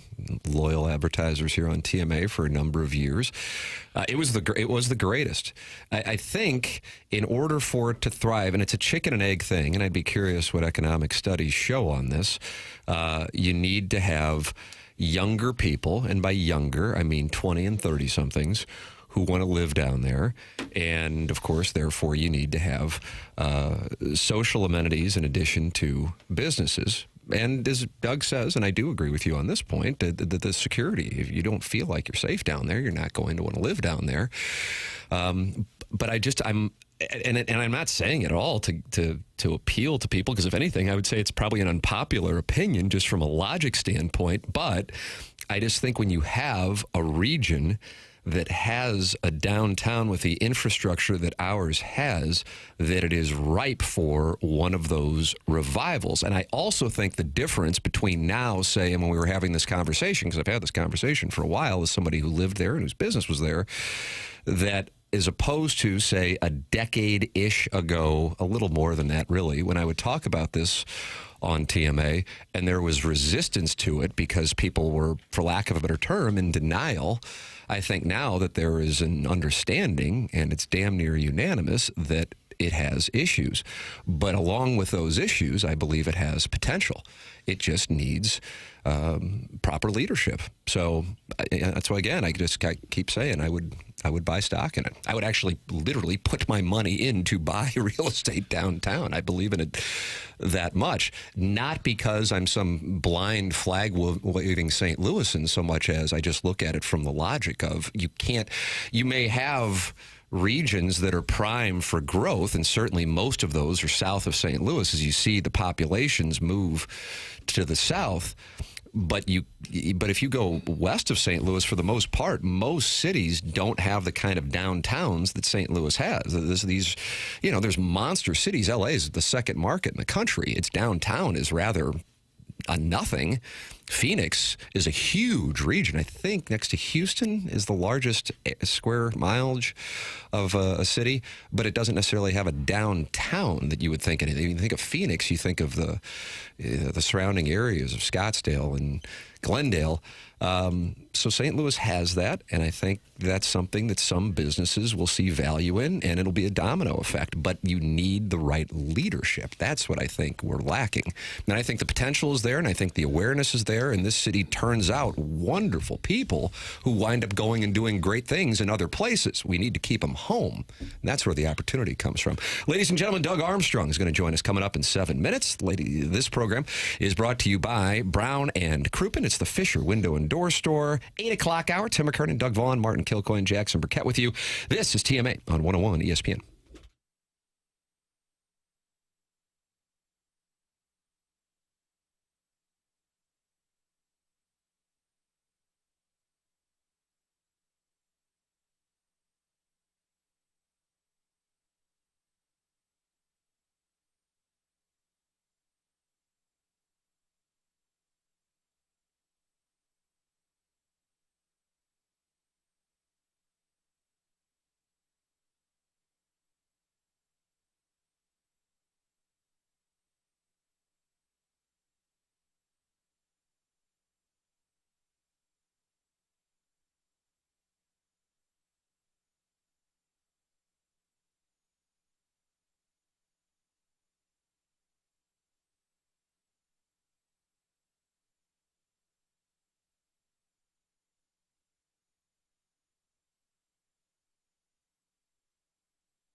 Doug, a perfect film. Jackson's lip syncing over there. Do you see that? I love this song. Ben E. Not Benny. Ben E. King. Yeah. Is Doug Armstrong on hold? No. Okay. Because I felt like I hope not. I felt like I should probably go to him as opposed to just enjoy, stand by me. Ladies and gentlemen, welcome back to the Morning After. It's presented to you by Brown and Crouppen, Tim McKernan, Doug Vaughn, Martin Kilcoyne, Jackson Burkett on this Stiefel dossier. You can enjoy Doug Armstrong coming up at 8:45. And Jackson, you have talked with Jamie Rivers. He's going to be with us now at 9:30. Yeah. And Josh Schertz with us at 10 o'clock. Design, Air, Heating, and Cooling email of the day coming up at 10:50. There is the Stiefel dossier on TMA. Can we wedge in maybe around 9, Jackson? I've got some Cardinal Nuggets. I have fun with numbers. Are you guys okay with fun with numbers? We'll get to that at 9. Do you have I can't wait to play this Red Sox sound. Oh, I know we got to get to that. Yeah, that's legitimate. Yeah, well, then we got onto the Cornish news with the Millennium Hotel building, and then Doug was just attacked. Mm-hmm. And then Biff texts me saying he's going to run for mayor in St. Louis City in a few years. Is that right? So that should turn things around. Maybe he can call in and campaign, Jackson. I know you'd love that. 314. That's good. 974. Frank's on board? 0101. If Biff calls in, aren't there election rules where we then have to allow other people to call in? Yeah, the other mayoral candidates. So we have to give equal time. So everybody that calls into this show and says they're running for mayor, then we have to take the next call and say, what's your name? You're running for mayor? Fair. I think that's the rule, Tim. So it's an equal time thing. Yeah. So if Biff calls in, we then have to have Mayor Tashara Jones call in, Kara Spencer calls in, all of the candidates. But this has always kind of been the meet the press of St. Louis. Oh, it has been, sure. Also meeting the press right now here on 101 ESPN from the St. Louis Blues and the Canadian national team. It is our pleasure to welcome to the program Doug Armstrong. Morning, Doug. Morning, guys. How are you? We are good. I am curious how you were doing up in Boston, as I think you are getting ready for one of the most anticipated hockey games in North America in recent years. What's it like? Cold. No, it's been a great atmosphere from Montreal here to Boston. I think the tournament's gone exactly the way that the organizers have planned it. Getting Canada and the Americans in the finals is going to be a great game, and there was a lot of strong intensity in the game Saturday night, and went down a 2-1 game with an empty netter, made it 3-1. So the competition was good, and the intensity was high, and I think everyone's expecting the same tomorrow night. It's got to be a strange feeling for you. You're going into this big game. It's at TD Garden, and your goalie is Jordan Binnington. There's got to be a little bit of a feeling like, wait a minute, I've been in some big games with that goalie before. Yeah, there's certainly some positive momentum or some positive memories for some of us here in this building, and hopefully we can add another layer to that on Thursday night. But it's just been to rub shoulders with so many great players and watch them participate and train and get ready for games. It's such a benefit to my career just being around these people. There's been some rather major injuries so far in the tournament. I see McAvoy not going to play for the U.S. tonight. Parayko was in a fight the other night, too. Do you cringe and wince and keep your fingers crossed a little bit watching your guys play? Yeah, that's the risk you take in doing what's better for the game than your own team is having the players participate in something like this. But I think people weren't sure the intensity level, and we haven't had best on best in a long time. And so I think when you get best on best, everything just rises up to the top. The intensity level was high right from game one, and then our American Canada game had great intensity right from the start. And yeah, you're a little bit nervous. I've been in international events. I know Ottawa had Hasek one year, got hurt in the Olympics, and pretty well sank their season. And John Tavares got hurt for Team Canada in 2014, and basically took the Islanders' chance to make the playoffs away. But you have to look at it from a holistic viewpoint, which is great for the game, and just to be talking like on radio shows like yours right now about what's coming up, it's great for hockey. Doug Armstrong, our guest here on TMA. This is 101 ESPN. You can watch us on YouTube at youtube.com/TMASTL. He is in Boston with the Canadian national team in advance of tomorrow night's highly anticipated championship game for the Four Nations.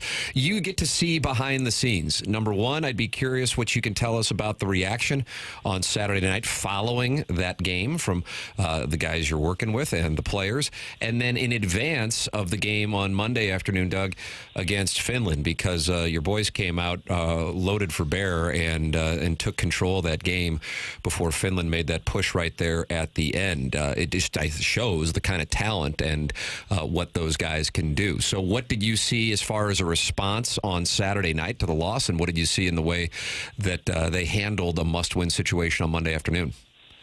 Yeah, I would say the similarities are very close to a playoff game where, you go into the game, you're hoping to win, you expect to win. We didn't come out victorious that night, so you're down that evening, and then the next day you wake up and you have to get back to work. And when we woke up Sunday morning, we realized that we came here to try and do whatever we could do to play Thursday night in the championship game. And to do that, we knew that if we beat the Finns in 60 minutes, we would get there. So our focus changed very quickly. But there was certainly disappointment, like there is in losing a playoff game. Not the magnitude of Game 6 in the finals, when we lost to Boston at home, but the same type of thought process. And then you just dust yourself off and you move on to the next one. And both, I think, U.S. and Canada, all four nations just wanted to get to play on Thursday night. We've earned that opportunity, and I think it's going to be a great game, and the emotions are going to be high. I don't see the same fireworks at the start of the next game as we had in the other one, and I think it's just going to be a great, great hockey game. If I had to go in, and I would say penalties will probably be 2-1, 1-1, maybe 3-2. The referees, it's like a Game 7. The players aren't going to take infractions. I think it's going to be a well-played 5-on-5 game that should be great for hockey. Doug, can you give us a sense what this means back in Canada, like when it is the U.S., the pride that country, your country has with the game of hockey, like how big a deal this is, like not to lose to the U.S.?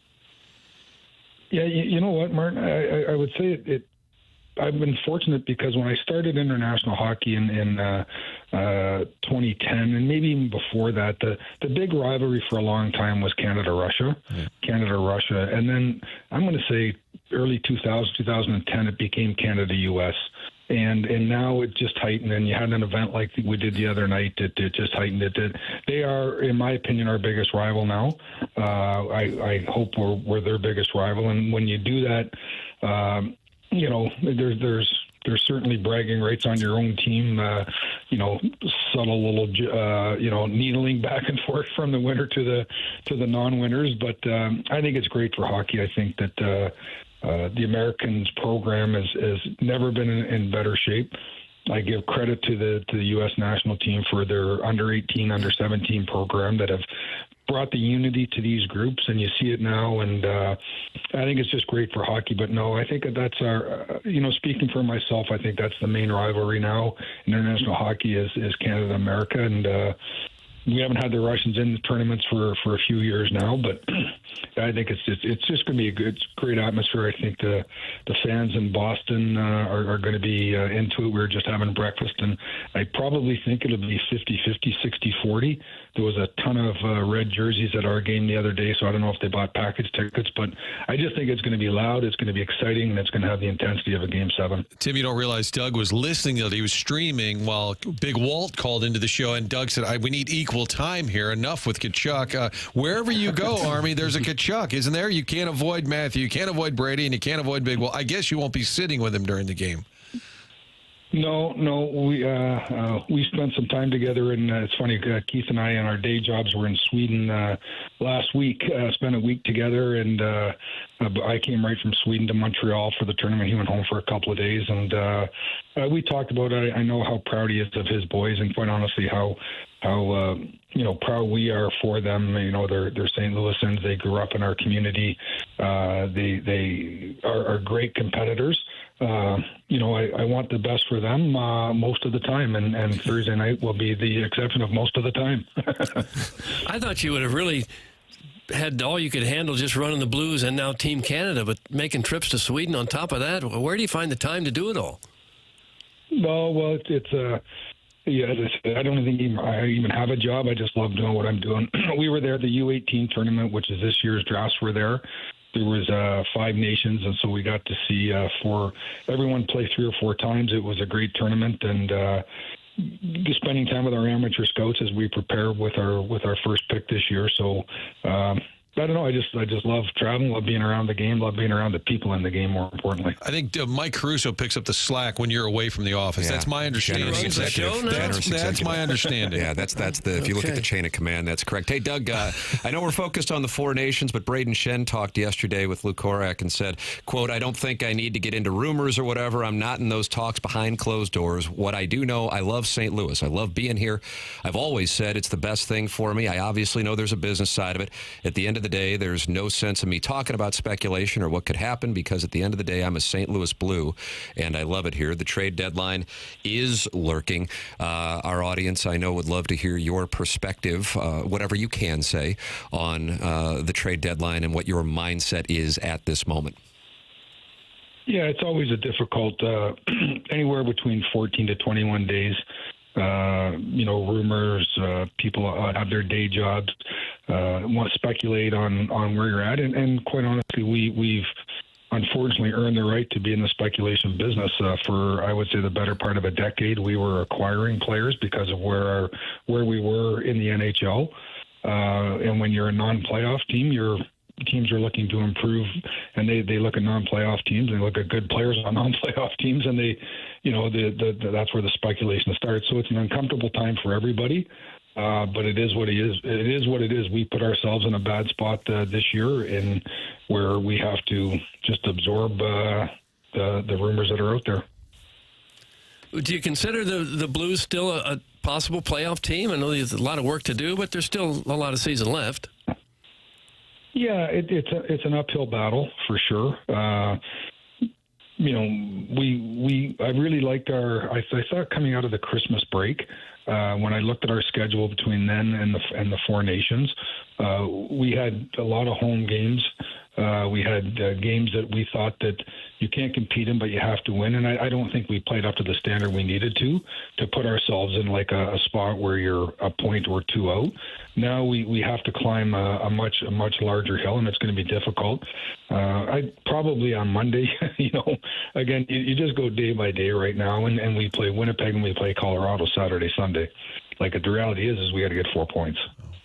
And if we get 4 points, that changes your mindset a little bit. And if you don't get 4 points, so it's a day-by-day thing right now. We haven't put ourselves in a great spot, but right now it's up to the players to change that momentum.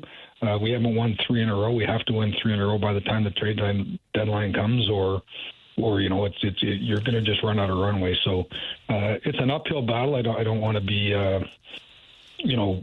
I don't want to lie and say no, we're right there. But if once you win 4 in a row or 5 in a row or 6 in a row, everything changes. We haven't been able to do that yet, and so we're in a tough spot.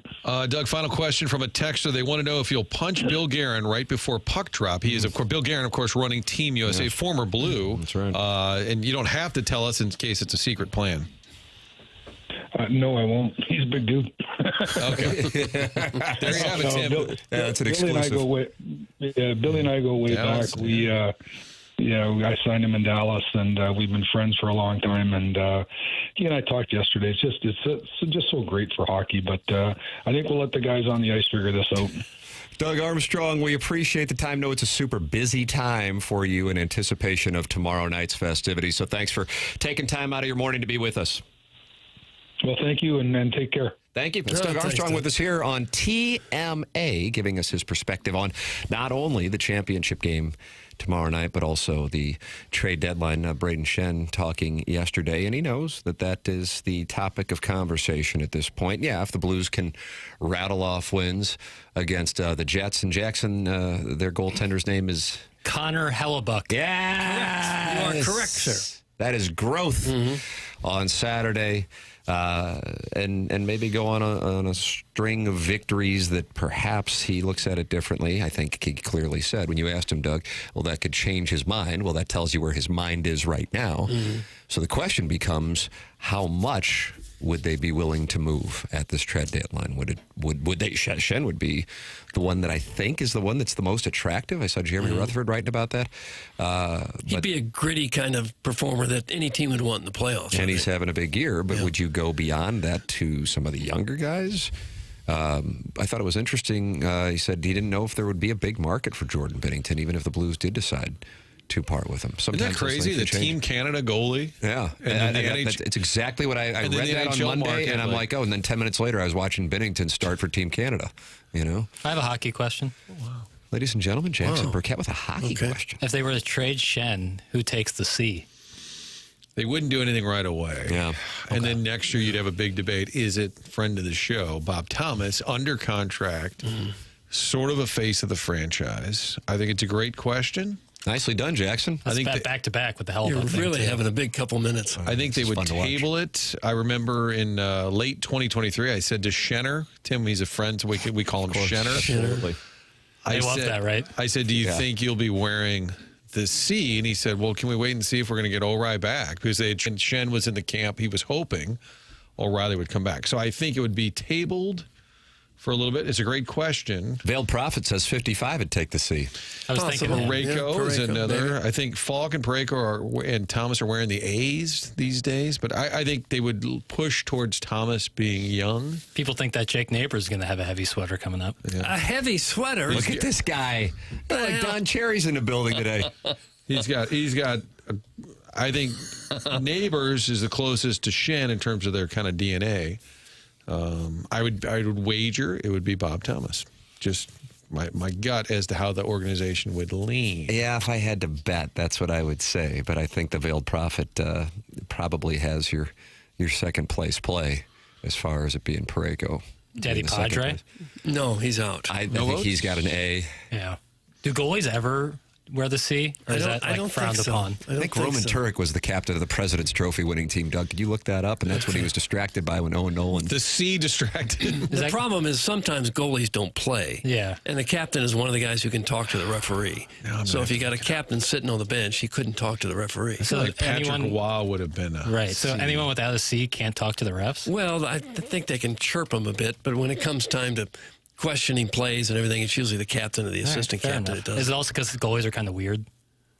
I don't think offensive. that's it. Well, I don't think that's it. 6 goaltenders have been captains. How about that? Really? What's the most recent one? I'm trying to get this because it's Ryan Miller. That's Ryan Miller. Patrick Waugh with the Bruins when he captained them against the Blues in the 2019 Stanley Cup Finals. Yeah, didn't stand on his head. I've got John Ross Roach with the Toronto St. Patrick's. I like that name. So we're going back 100 years now? Exactly 100 years, 1925. George Hainsworth, Jackson, he was with the Canadiens. Albert Hainsworth? No. Kind of a dirty player. Who I Lazy. think Jim Hazlitt had some great stories about. Albert Hainsworth? Yeah. Didn't Big Al say, like, arm wrestled him or something? Yeah, he did. And beat him. He had some stories. There was, I forget, Hazlitt said, like, Hainsworth said, can I just not come to practice, but they still pay me? He had questions like that. Sweet Bobby Lou in 2008. When that comes from the Nonling, formerly of TMA, he texted me just now. Roberto Luongo was captain of the Canucks. On September 30, 2008, the Canucks named Roberto Luongo. I've got all the other ones: Bill Derman, Charlie Gardner, Alec. They're all 47 and earlier, so not a current trend. How about that? Luongo officially stepped down as captain when Henrik Sedin took over in 2010. Mark Hanna, sponsor of the 9 o'clock hour, he's online at evergreenstl.com, just texted in to say that it's an NHL rule now, no goalies as captains. Oh, wow. Fun fact for no and tell. Interesting. I wonder what the reasoning is behind that. It's probably that rule about the captains or alternates are supposed to talk to the rest. This is a hockey take. This guy, Doug. You're really having a huge, You've been doing like hockey onboarding at 11. I've just been sitting over here stewing in a positive way. I would love to see one goalie bring back like the Jason Voorhees style hockey mask. Oh, nice! And and run that out there. I know it's probably not the Glenn safest. Hall had the Jason Voorhees. You know, I'm talking about like My the son white has a Glenn Hall puck, and he's got the Jason Voorhees. Well, when guys are shooting pucks almost 100 miles an hour, you want as much brain bucket up there as you can get. I understand that totally. And now catchers exclusively wear that hockey style mask too for more protection. And it's easier probably to take off. You like when John Van Beesbrook was the goalie? I think it would be a cool look. Like it's kind of scary, you know. Scary. Hold on, watch this. Scary. Oh, did you like Jerry Cheever's mask? Derek Chivas, and he wore Band-Aids. No, Jerry Cheevers of the Bruins. And the Bruins, great teams. His mask, he showed where all the stitches he would have on his face if he didn't wear the mask. Oh, so he's like Leatherface? It was full, it was full of... What's his name? John Cheevers? Jerry Cheevers! Jerry Cheevers. John Cheevers. John Chaney coached Temple and wanted to fight John Calipari. Why? Coaches just, oh, wow, yeah, that's great. That's scary. I'm saying if you're on a power play, you might be a little, I don't want to shoot it over there. Tim should have a C on his sweater every day for how much he's carried this show for the last 20 years. That's from Mr. Lick. Doug, you were trying to get that done on my little coat that's a boy's medium. Have a little C over here, like Dave Chappelle does when he performs. I'll sew it on there. If you can get the C, I'll sew her on there. Thank you. Ryan Clark would have a brooch. A brooch, yeah. You get a brooch. Right. Can we get Tim a brooch? Do you guys do a lot of sewing? No, I miss out on that. Do you really? Sheridan Clayton says, next thing you know, Piddles will show up with a poppy on his lapel. If you know, you know. That's from Sharon and Sanibel/Clayton. A poppy? Like a poppy seed? I prefer an everything bagel, which has poppy seeds on it. But those will get stuck in your teeth. Let's talk about it. But boy, is it delicious. Boy, I like an everything bagel. I don't think I know what it means to have a poppy on your sleeve. Yeah. You know, Doug. That's all you have to say. I don't. Well, it doesn't matter. All you say is, if you know, you know, and then you kind of look at everybody else with disdain. Okay. It's a cheap thing. I think it ties into a Don Cherry comment. I think it ties in to a Don Cherry comment. I think it's why he was fired, actually. I'm looking this up. Don Cherry, an iconic Canadian hockey commentator, has been fired by Sportsnet for his on-air remarks on Saturday, alleging that the country's immigrants don't properly honor fallen soldiers. Cherry, who was 85, and this article was written 6 years ago, used his Coach's Corner segment on a hockey night in Canada to criticize individuals who didn't wear poppy pins leading up to the nation's Remembrance Day. The pins are sold by veterans groups and are worn symbolically to honor those who served. There you go. Okay. I look forward to getting to my mid-80s and just letting it rip. Yeah, filter's gone. Like Brian Cox from Succession, he has a podcast where he just rips on everybody. It's great stuff. Yeah, he does. He's not a fan of Jeremy Strong. Jeremy Strong, he went off played Kendall Roy. He went off on him? Oh, I hate that. Well, the method sniping acting, after. The method that he said, like, he's a wonderful actor, but he's like, it was ridiculous what he was doing. Yeah. Daniel Day-Lewising? Daniel Day-Lewis is the worst example. He was like trying to build the cabin in Last of the Mohicans. They're like, get out of here. You don't know what you're doing. Get out of here. Get out of here. And like my left foot, he like wouldn't like stand. He would just stay in the wheelchair and they'd have to like carry him. They're like, hey, dude, like you can get up. Like, what are you making us carry you around for? I didn't know this. Glad I brought it up. But it earned him a Best Actor now. Brian Cox's earlier work, Principal, Rushmore, right? Yeah, absolutely. Outstanding and work. Super Troopers. He's wonderful. French fries and gravy, sir. He's wonderful in Super Troopers. And voice of the McDonald's commercial campaign on television. McDonald's, of course, an American company. Burger King, of course, a British So why didn't they align with Brian Cox, who appears, is he Scottish? Yeah, there's still the tensions. That goes back to Braveheart. Chick-fil-A is out of Scotland, maybe? I think it's Scotland. I don't know that it is. Yeah. 337 friends have gathered in the YouTube chat to talk it over, including your buddy Doug Percy Blumpkin, Brandon Baker's in there, Tori Holtzfinger, Walrus King, Don Peepy, and John Scores are all in there. You can email in to compete for the Design Air Heating and Cooling email today, the morning after at InsideSTL.com. Martin, you got an event coming up here, and I'd like the people to know about it? Looking forward to this. March 15th. The 17th would be St. Patty's Day. Yeah, also my birthday. That's Mark's birthday. Isn't he? That's a great Mick right there. When you get born on St. Patrick's Day. I demanded it in the womb. I said, if I'm going to be a good Mick, I must be born on St. Patty's Day. 2 nights before that, Saturday, March 15th, Frontenac Hilton, place to be, raising money for our veterans. There's so many causes out there. Helping our veterans is right at the top of the list, and helping me do that with a great evening, a fun panel, football stories, a couple of Hall of Famers, Marshall Faulk, Jackie Smith, on the dais. We're talking football, having fun, and at the same time raising money. It's put on by the same folks down in Perryville who have built the replica Vietnam Wall. It's the Missouri's National Veterans Memorial. Really is a cool place. If you get the chance to check it out, you should, right off Highway 55. But once a year, they'll have an event in town so we can raise money. So if you or your business can join us, call for tickets at 573-517-5132. That's 517-5132.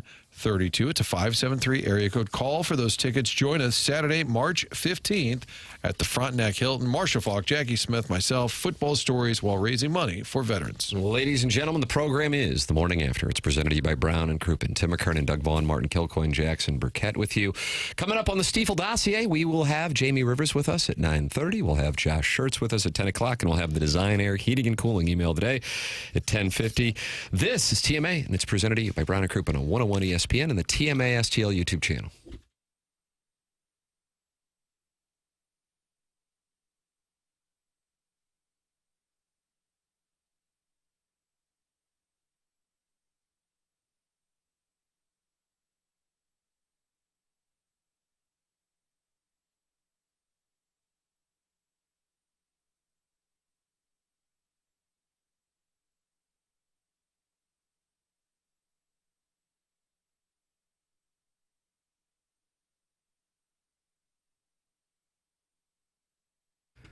The website is I Got Floored, and it's igotfloored.com. And that's from Michael's Flooring, in business in St. Louis, going back 30 years. You're talking about decades at Michael's Flooring, and what Michael and his team have gotten to be known for by their customers is not only a love of flooring and being able to supply some of the best you're going to find in the St. Louis metropolitan area with 3 locations to serve you, but also the people who work for them and then come and install that flooring in your home. They are online at igotfloored.com. Their locations throughout the St. Louis area couldn't be more conveniently located for you.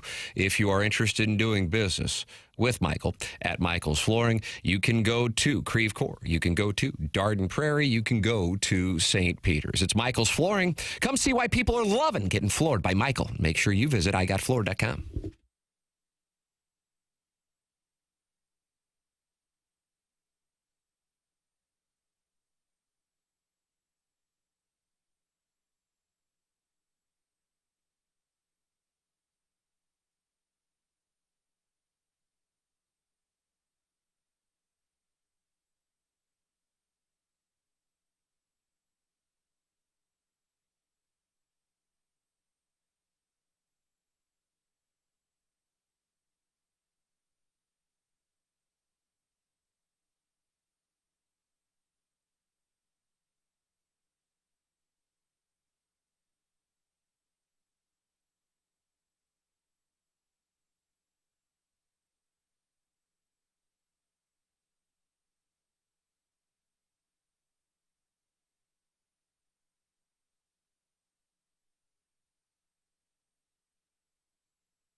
This is Jackson with a SportsCenter update brought to you by Saliga Heating and Cooling. Let's take a look around the local area college hoops. Why not? Illinois falls last night to number 11 Wisconsin. Final score of 95-74. The Illini are 17-11 on the season. And tonight, the Missouri Tigers are taking on number 4 Alabama in Columbia. That game tips off at 8 p.m. That was another SportsCenter update brought to you by Saliga Heating and Cooling, independent American Standard heating and air conditioning dealer.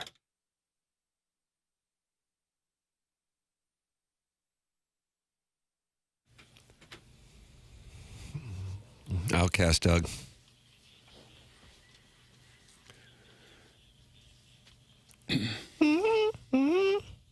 I couldn't hit that pitch. You like this one? This isn't really music. Oh, it's a bad take. No. It is, no, this is talk chanting. It's chanting. That's it's a shot at Big Boy and Andre 3000. They're going to call in. Okay. Jamie Rivers has been moved to 10:20, Jackson? That's right. On the Stiefel dossier? That's right.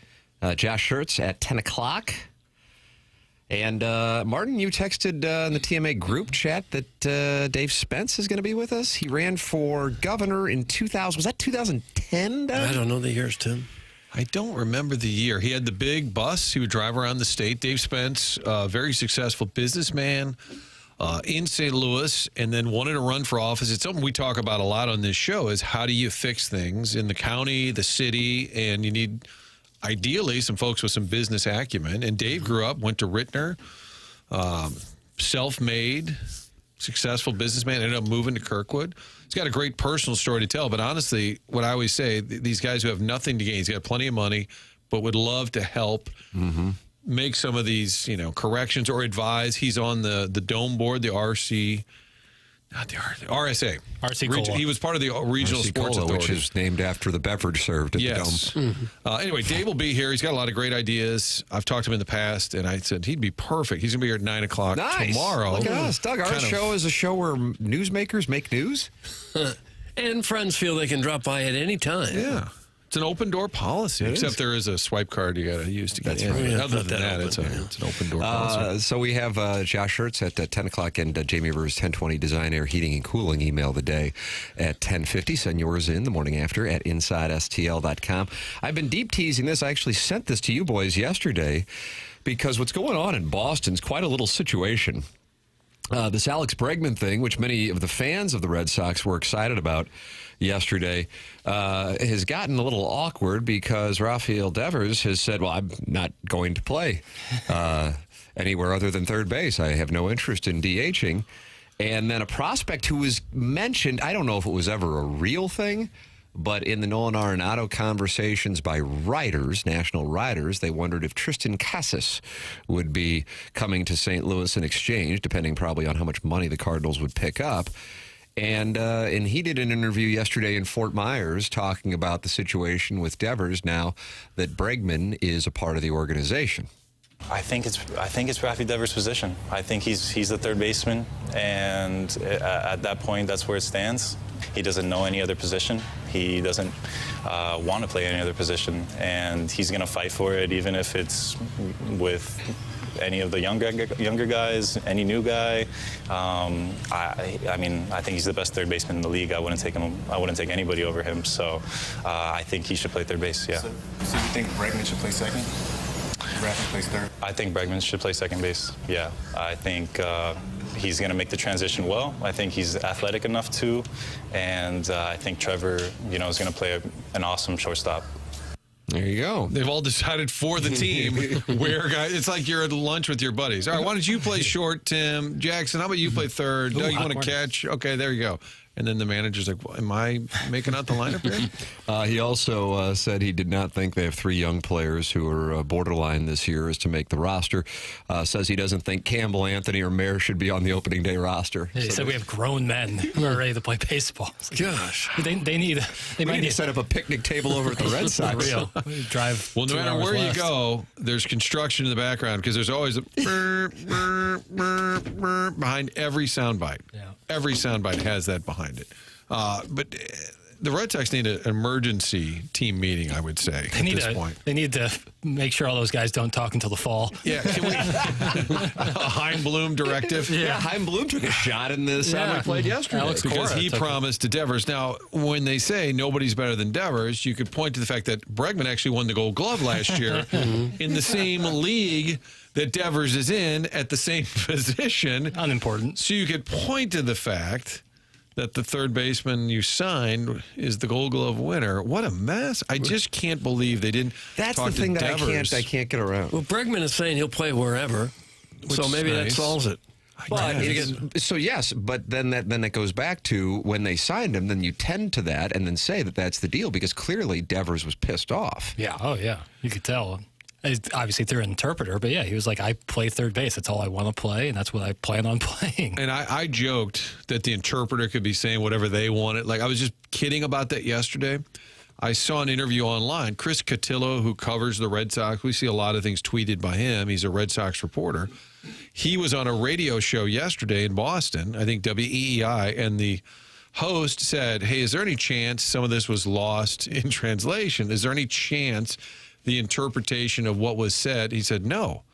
He said, in fact, Devers followed up in English with some of the reporters after they were done, clarifying further that he had no interest in doing it. So they, even in Boston, they're saying, well, maybe he didn't mean what he said. Maybe the interpreter paraphrased, and this reporter said, no, he 100% is dug in. I'm not moving.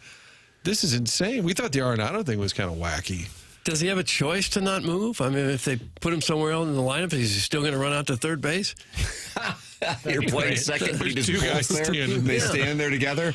Well, the owner, the GM, the manager, their job is to put the best Boston Red Sox team on the field, not to cater to one guy who demands special treatment. Sure, and I get what Cora's saying. Like, Chaim Bloom told him he could play third base, but Chaim Bloom's in St. Louis. Yeah, so what? But if I'm Devers, I'm like, I signed here when they told me, the Red Sox, not Chaim Bloom, the Red Sox told me that I would be playing third base for the remainder of this contract.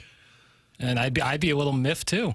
But again, before Bregman puts ink to paper, I think I would say to the guy who thinks he's the third, hey, just by the way, our idea here, like, get in front of this. Unified front. Kind of like, oh, hopefully he won't notice we signed Bregman. what was the plan? Yeah, just wait till opening day lineup cards up there and be surprised that you're now DHing. Maybe they trade Devers. Wow, you get a boatload for him.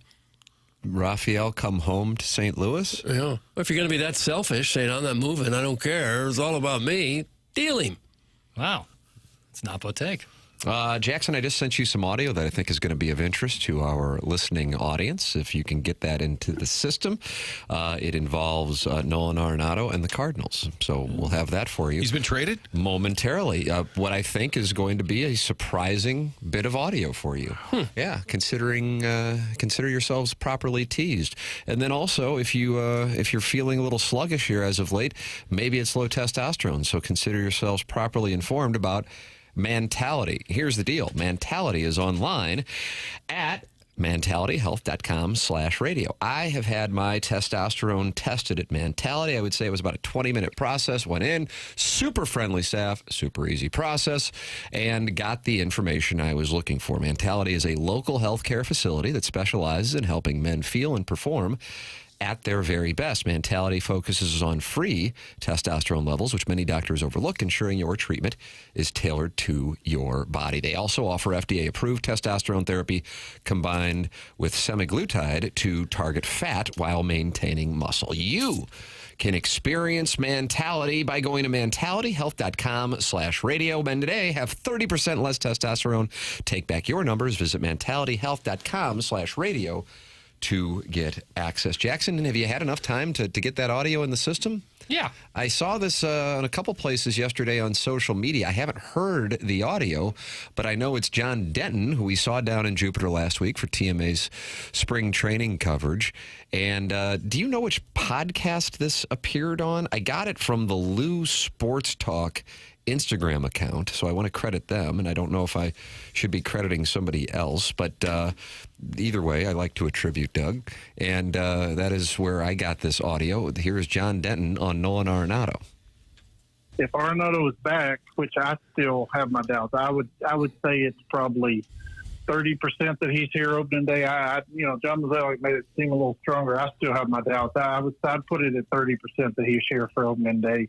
Somebody's going to get hurt. If Max Muncy gets hurt for the Dodgers will be on the phone for Arenado. If Jazz Chisholm proves he can't play third base, the Yankees will be on the phone. So I still think he could be gone to opening day. But as long as Nolan Arenado is here, that retards the development of Nolan Gorman at third base. It probably hurts Thomas Saggesi's chances of making the roster.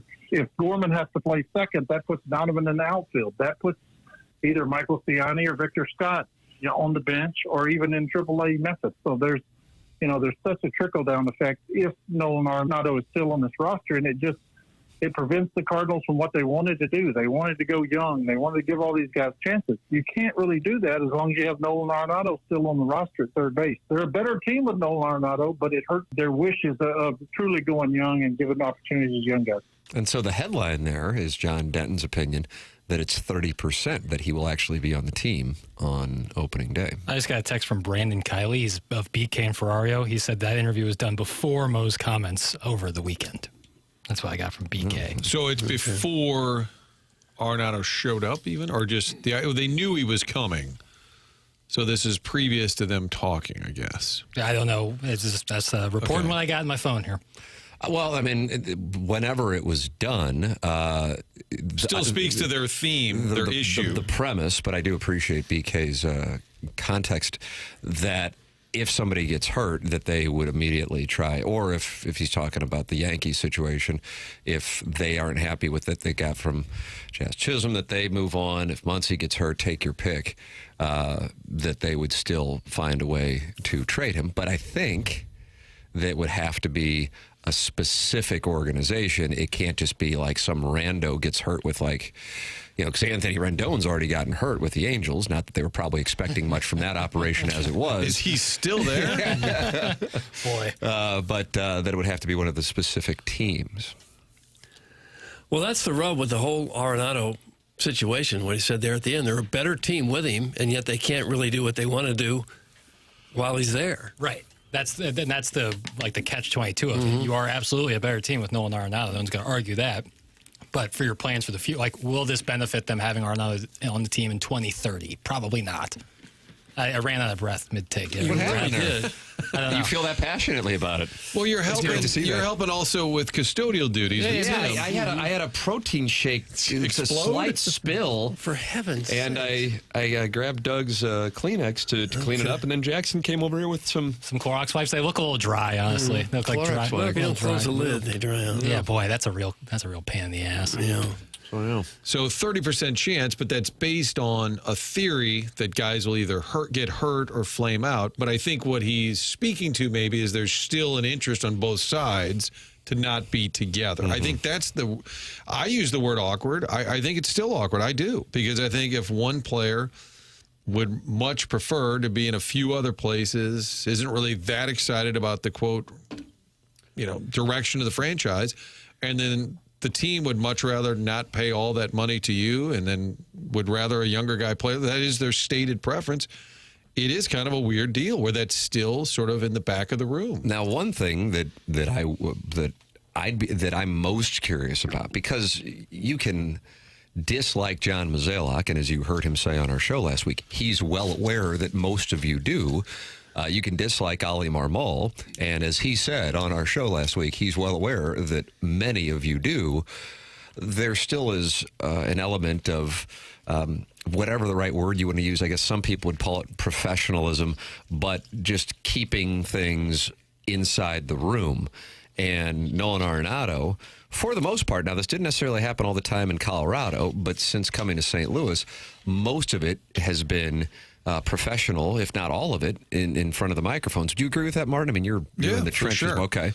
And then and the same thing you heard Mozeliak talk about, because I point blank asked him, I said, I think your reputation in St. Louis might be a little different if there were some things that that you shared with the public, but you've chosen not to do. And he said, yeah, that's just the right way I think that it is to handle things, and maybe when I'm done, I'll look back and regret that. But either way, just because you're hearing comments, that doesn't necessarily mean that things are cool behind the scenes. It also doesn't mean that there's stuff going on, But the one comment that I think stood out the most this offseason did not come from Mazalak, Marmol, or Arenado. It was Wilson Contreras at winter warmup. When he said, and I'm paraphrasing, I don't want to bail on this and be a coward. I'm here to stick it out. Now, that just might have been an offhand comment, and I do think this, I have no basis for it. This is not sourced. This is just observing. I think that that's in reference to Nolan Arenado. So, and I also think that Wilson Contreras, more so than Arenado, even though I think everybody would agree that Arenado's career has been better, is in more of a leadership spot on that team now than Nolan Arenado is. And so then you wonder if a guy like that is speaking for more players as to their feelings toward Nolan Arenado. And so I do wonder about the situation behind the scenes, maybe not with Mazalak and Marmol, but more with some of the guys on the team. So, yeah, I think that's where I'm coming from on it. I could be off, but that's how I see it. And people are commenting, the Houston deal, he and his camp were clearly okay with the Astros being a landing spot. That's why they went down the road. That's why they were at the finish line when it got vetoed. If you're in this position, if you're the Cardinals, you don't go shopping him to just any team. My understanding is there were a couple of teams willing to pay his full salary. But they were teams. Wow. That's my understanding. But they were not teams on his list or teams he wanted to go to. I don't know the name. It doesn't matter. But there was an appetite by some to take on the full salary, which would have been a huge relief for the Cardinals. God, wow. But was not a match. Houston was a match, and the deal was largely agreed to by everyone. And once the Kyle Tucker trade, we've said this before, once that happened, Arenado and his camp sort of rethought the idea of going to Houston. Does he regret that now? I have no idea. But I think still the elephant in the room, or Mo called it the pink elephant. Pink elephant. Yeah. That's usually a gift that doesn't necessarily or is it go a white with elephant? the occasion. I think. White elephant. Pink elephant. That's white elephant. You're right. What's a pink elephant? I don't know what a pink elephant Dumbo, is. There's a really kind of trippy scene with a bunch of pink elephants, and it scared young Jackson. I was really... You're speaking in third person? Not Jackson. a perfect movie, and yes, speaking in third person. Okay, thank you. But the pink elephant in the room would still be if... Pink elephants are hallucinations, Martin. Okay. I think Mo... Especially those caused by alcohol or drugs. Here we go. Yep. Are you guys all Googling the same thing at once? There's crowdsourcing. I switched my tab off OnlyFans for a second. I think what Mozeliak meant to say was the elephant in the room. But he said the pink elephant, which caused all of us to hallucinate about the topic of Nolan Arenado. Yes, I still think there's something to the point. He doesn't really want to be here, and they would prefer that he move on to make him happier and to open the door for more playing time. It certainly goes against what their plan was, their stated plan. So I don't rule out that it could still wind up being a trade. I just, like John's theory is based on maybe a guy gets hurt or maybe a guy flames out, which is possible, but I don't think there's any way to predict that. No. Well, as John Denton said, guys do get hurt too. Situations change on teams over the course of just a few months. There could be a team that we don't think is a contender at all that might suddenly have a great couple of months and think, we might be just a piece away from making a run at this thing, and Arenado's out there waiting. So, the situation now could be starkly different than what it's going to be in May or June. And that's why I set it up to close on my fourth mortgage on opening day if I do have to pay the listeners the $250 bet that Nolan Arenado would not be on the Cardinals on opening day. And so there was a closing date set up with Stewie at Stewart's American Mortgage for $250. People are calling him right now and saying, hey, I heard Tim talking about the Arenado deal. I need some cash. That's right. You're going to take that money out of the equity in your home. Well, I've already done that 2 other times. This is my fourth. Which is really popular post-2008. Yeah, I'm surprised Stewie doesn't bring that up. They'll give you a fourth mortgage? I think if you're on HD2 radio, and so I have that on my resume, and I have low-powered AM on my resume, and they're like, oh, this guy's flush. Okay. So is it the Arenado clause that you call your mortgage and you say to Stewie, I need the Arenado clause? Right. Oh, I bet the audience Jackson, how mad are you that this is a bet that at this moment it looks like I'm at least an underdog to win, and you didn't get a piece of it after I've won so many bets against you? Yeah, I know. Well, if I were to bet it, you would absolutely win it. So it's probably best. That's interesting. So you're gonna stay out of it to allow the audience to win money from me? Yeah, it's probably best. I want all my boys making money. Tim, do you want to make your money back? Yes. Okay. Tapping my vein. Related to Nolan Arenado, I thought this could be a great wager. If you want to engage with the audience and wager them, how about some over-unders on his numbers this year? Oh, I like this. I'm going to set his home run over-under at 20.5. Tim? That's a good number. He hit 16 last year, by way of definition. And then I'm going to set the RBI total right at 80. Over or under? Boy, this Martin, he's got some good numbers.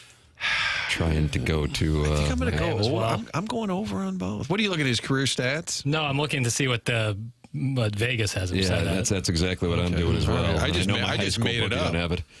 Just made it up. Yeah, I know, and that's where I'm trying to find the edge. Okay. Yeah. Okay. Do you know, while you guys are doing that, do you know, Doug, I'll go to you. Okay. Who led the Cardinals in RBIs last year? Goldschmidt. No. There's only a couple of choices. Arenado. No. Oh. Did you watch any of the games? I'm He's a forgetting. YouTube TV guy. Years. B would be the initials. Aaron Boone's on the Cardinals? Yeah, he was for a cup of coffee.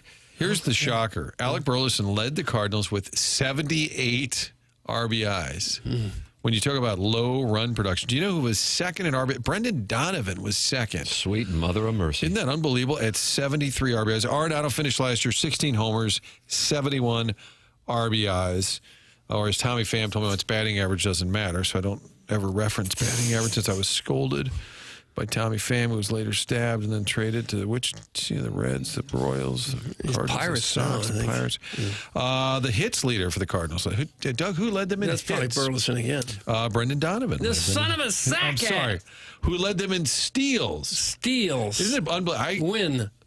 I would have guessed that it was Michael Ciani with 20. I was about to say, I remember it was kind of a surprising one. Michael Ciani, very disappointed. He shot a 50 at Abacoa last week. He told me I couldn't look at him the same way. He goes by Mike, but everybody calls him Michael. So last night on TV with his name that pops up and with audio of Tim in the background, and we had a clip of Michael Ciani. We put Mike on the screen, and I called him Mike, and I'm waiting for people to correct me. But he told me, he said, the only one who calls me Michael is my mother. And I said, well, everybody else does too. Those are your fun with numbers. I still have the over-under at Arenado for this season, playing for the Cards, Angels, Padres, Red Sox combination. 20.5 home runs, 80 RBIs. Doug, over? I think over on both. Wow. I think he's going to play feeling like he still has a lot to prove. The year before, he had 26 homers. The year before that, 30. And he played in fewer games than he did last year. So I'm going to say he'll do better. So Nolan Arenado is plus 140 to hit 25 home runs or more. That wasn't the number the man gave, though, huh? It was not, but just for context. Context. I like that. Can I throw another Nolan number at you? Nolan Gorman has 1,054 career at-bats. Doug, how many strikeouts do you think he has? Out of 1,054? 1,054. How many strikeouts? Oh, probably 400. 402. Wow. Right. Which is you win both showcases. Which is an alarming 40% of the. I mean, I knew it was high, so I was looking at these numbers last night. I'm like, oh my God. That is rough. 40% of the time. By context, way too much. Arenado's like 1 in 6. For the record, on the Arenado projections per Fangraphs, Martin. Thank you. 16 home runs, 68 RBIs. Wow. Those are the projections for Nolan. Definitely over on that. Dodgers, Marlins, Brewers, Twins. I don't think they're very good. Phillies, Pittsburgh, 82.5. Except that division with the Cubs. The Phillies were in it. If the Pirates were in it with the Cubs, I think they're probably over in that division. I just worry about them and the Cardinals. The Cardinals, they put them at 84.5. Which is about right. There it is. Was that audio of Francesa clip from the show? Because I think I heard Tim laughing in the background. Giggling. Yes, that is correct. Kind of like all my Cardinal audio has Brian Crouppen mentions in the background, or Buck Swope mentions. As there should be. Trying to get more information on Arenado. Lars Nootbaar's minus 200 to have 15 or more home runs. Okay. Wow. Okay. Mm-hmm. How many stolen bases do you think Alec Burleson had last year? Fun with numbers. More than what you would think. 7. Yes. I'll guess 7. 9. Okay. Doesn't that surprise you a little bit? I'll take Yachty used to always get like... Steal a bag. Yeah, you get like 5 or 6 he would be a sneaker. Yeah. They'd say, go ahead. Just, we don't care. Well, right. You're not going to score from second anyway. Take him with like 2 outs and 2 strikes, something like that. Can I have some more, Francesa? I don't want to put you out. I think that's a great request on your part. We need, especially when he's crunching numbers just randomly. It's kind of what I'm guilty of right here. Didn't have a kick block team. He's got to try and block a kick at 56-0. He's a horse's ass for doing that. Oh. That, of course, was James Franklin calling a timeout with Penn State up 56-0. How about this from a projection standpoint, Doug? You love power rankings. This is Fangraphs. Well, with their ranking of shortstops. Who do you think their top 3 shortstops are? And then I'll localize it, Martin. Always be localizing. That's my credo. Lindor? Bobby Witt, probably number 1. That's correct. Okay. Lindor in there? No, I'm sorry. Oh, doggone it. Initials, he was number 4, so it wasn't a terrible guess. Initials, please. EDLC. Edward Don Larry Charles. Wow. Larry Charles, producer of Seinfeld. Okay. Cheers, I think. Too. Yeah, Cheers. The Burrows. Talk about Entourage. Maybe on the Reds, Doug? Does it help? Okay. Yeah. All right. L.A. De La Cruz. And number 3. Initials, you should get this one. You should. I feel. Jackson's kind of setting you up to look like an ass if you don't get it. You see what he's doing if I think who it is. Well, who do you think it is, Sweet Fernando Prince? Tatis. No. Oh, yeah. Not Dansby Swanson. I also think that's a positional situation. Tatis is confused. Where does he play? I thought he plays short a lot. And the outfield. Yeah. Can I have initials, please? I'll give you the division. American League East. Did you say Henderson? Yes. Okay. Gunnar Henderson. Lindor 4. Where do you think Mason Wynn is ranked? Oh, I'd put him about 9 or 10. Not 8. Jackson. I like Doug. I'll play 11. All 3 of you are boy whores. He is ranked 20th. Oh, that's fine. I disagree with them. Yeah. Wearing my ball cap with pride. De La Cruz moved to from fantasy wise 80th to 3rd or 2nd or 1st this year, and I think Mason Wynn might have a similar move. Maybe not that big, but I think he's going to pop. Do you also disagree with Tim calling us boy whores? No, that was probably the truest statement that's been said all week. I agree with that. All week. I have a new stat. I have it wins above win, and that's how I figure out how much he helps the Cardinals. Wins above win. Yeah. And How do you like that? How do you figure that one? How do you like that? I don't mind it. He actually leads the NL Central and wins above win. He's first. You like that metric? I mean, that kind of competes with the Vaughn Index. Yeah, the Vaughn Index is much better. Last year, the Cardinals' Vaughn Index was -10. Yeah. So we have Vaughn Index, wins above win, and wins per game over here. And boy whores. Tatis hasn't played short for 2 years, pal. That's from John Scores in the YouTube chat. I feel like he still sometimes plays short. I don't know. I think in his company softball league, but not with the Padres as much. He was hurt for a year. I don't know. Mookie Betts now plays short. No. Or he did play short? Usually right field or second base. But didn't he move to short last year? He has played short for a couple games. Times. Well, maybe these guys could stick to a damn position. Well, Devers. don't get mad at him. It's confusing me. That's maybe why I'm so bad at fantasy. They put him in right field based on his numbers of wins against win. Thank you. See? That thing's got traction already. Ladies and gentlemen, email in the morning after at InsideSTL.com. Design, air, heating, and cooling email of the day. Coming up on the Stiefel dossier. Josh Schertz, 10 o'clock. Jamie Rivers on the Four Nations Championship game. And he's going to join us at 10:20. Okay. There's your Stiefel dossier. The program is The Morning After. It airs on 101 ESPN and the TMASTL YouTube channel.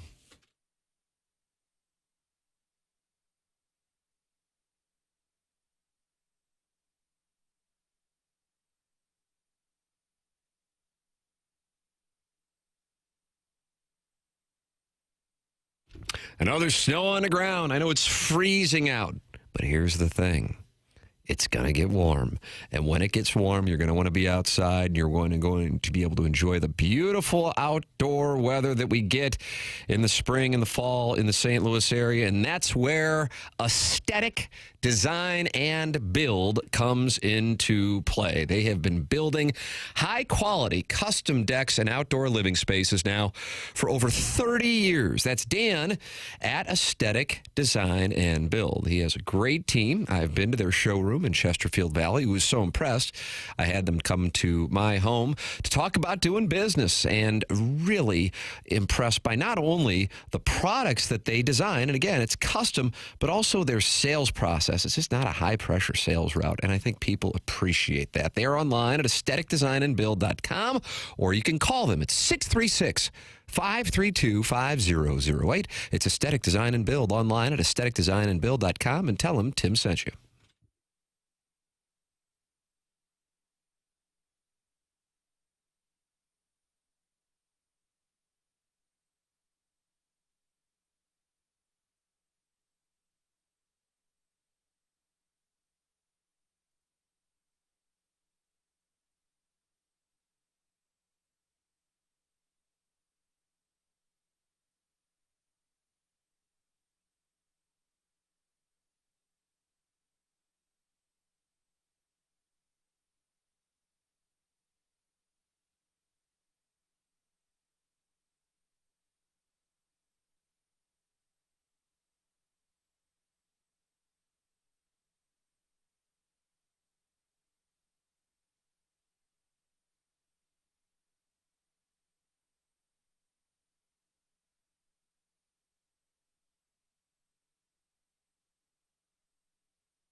Yeah.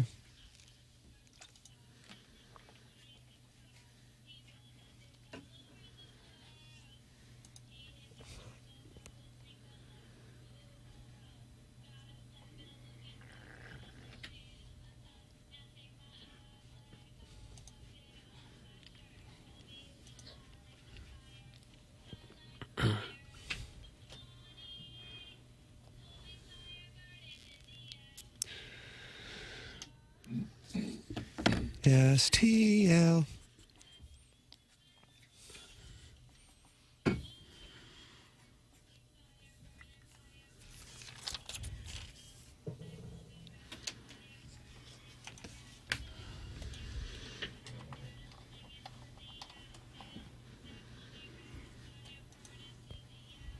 Doug, here's my favorite part.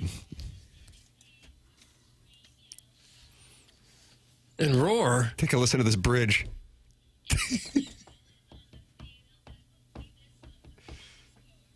Yeah, I felt like that was a double entendre.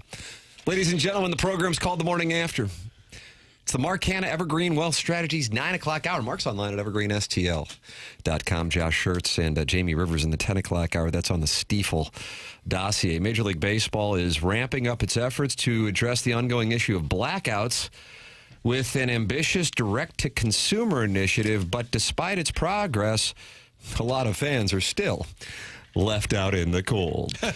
Thank you. Sportsnet New York, home to the Mets broadcast, announced the launch of a standalone streaming service yesterday. Now fans can stream the broadcast team of Gary Cohen, Keith Hernandez, and Ron Darling directly without needing a traditional cable package. SNY's shift allows cord cutters to enjoy Mets coverage while also addressing the growing problem of blackouts. The move places SNY as the 22nd team broadcaster to offer in-market streaming outside of cable, making it the 9th to launch a standalone service this year. While this is groundbreaking for Mets fans and helps chip away at the blackout issue, it also leaves out-of-market fans in the lurch.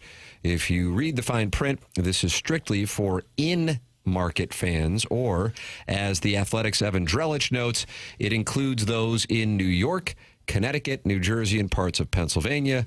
The solution has a key limitation. It is only available to in-market fans. So, say if you're in North Carolina, you are out of luck. So, the blackout issue continues to be a problem for baseball.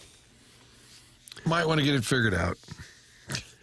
Still a thing. They've had some time to figure it out, too. Yeah.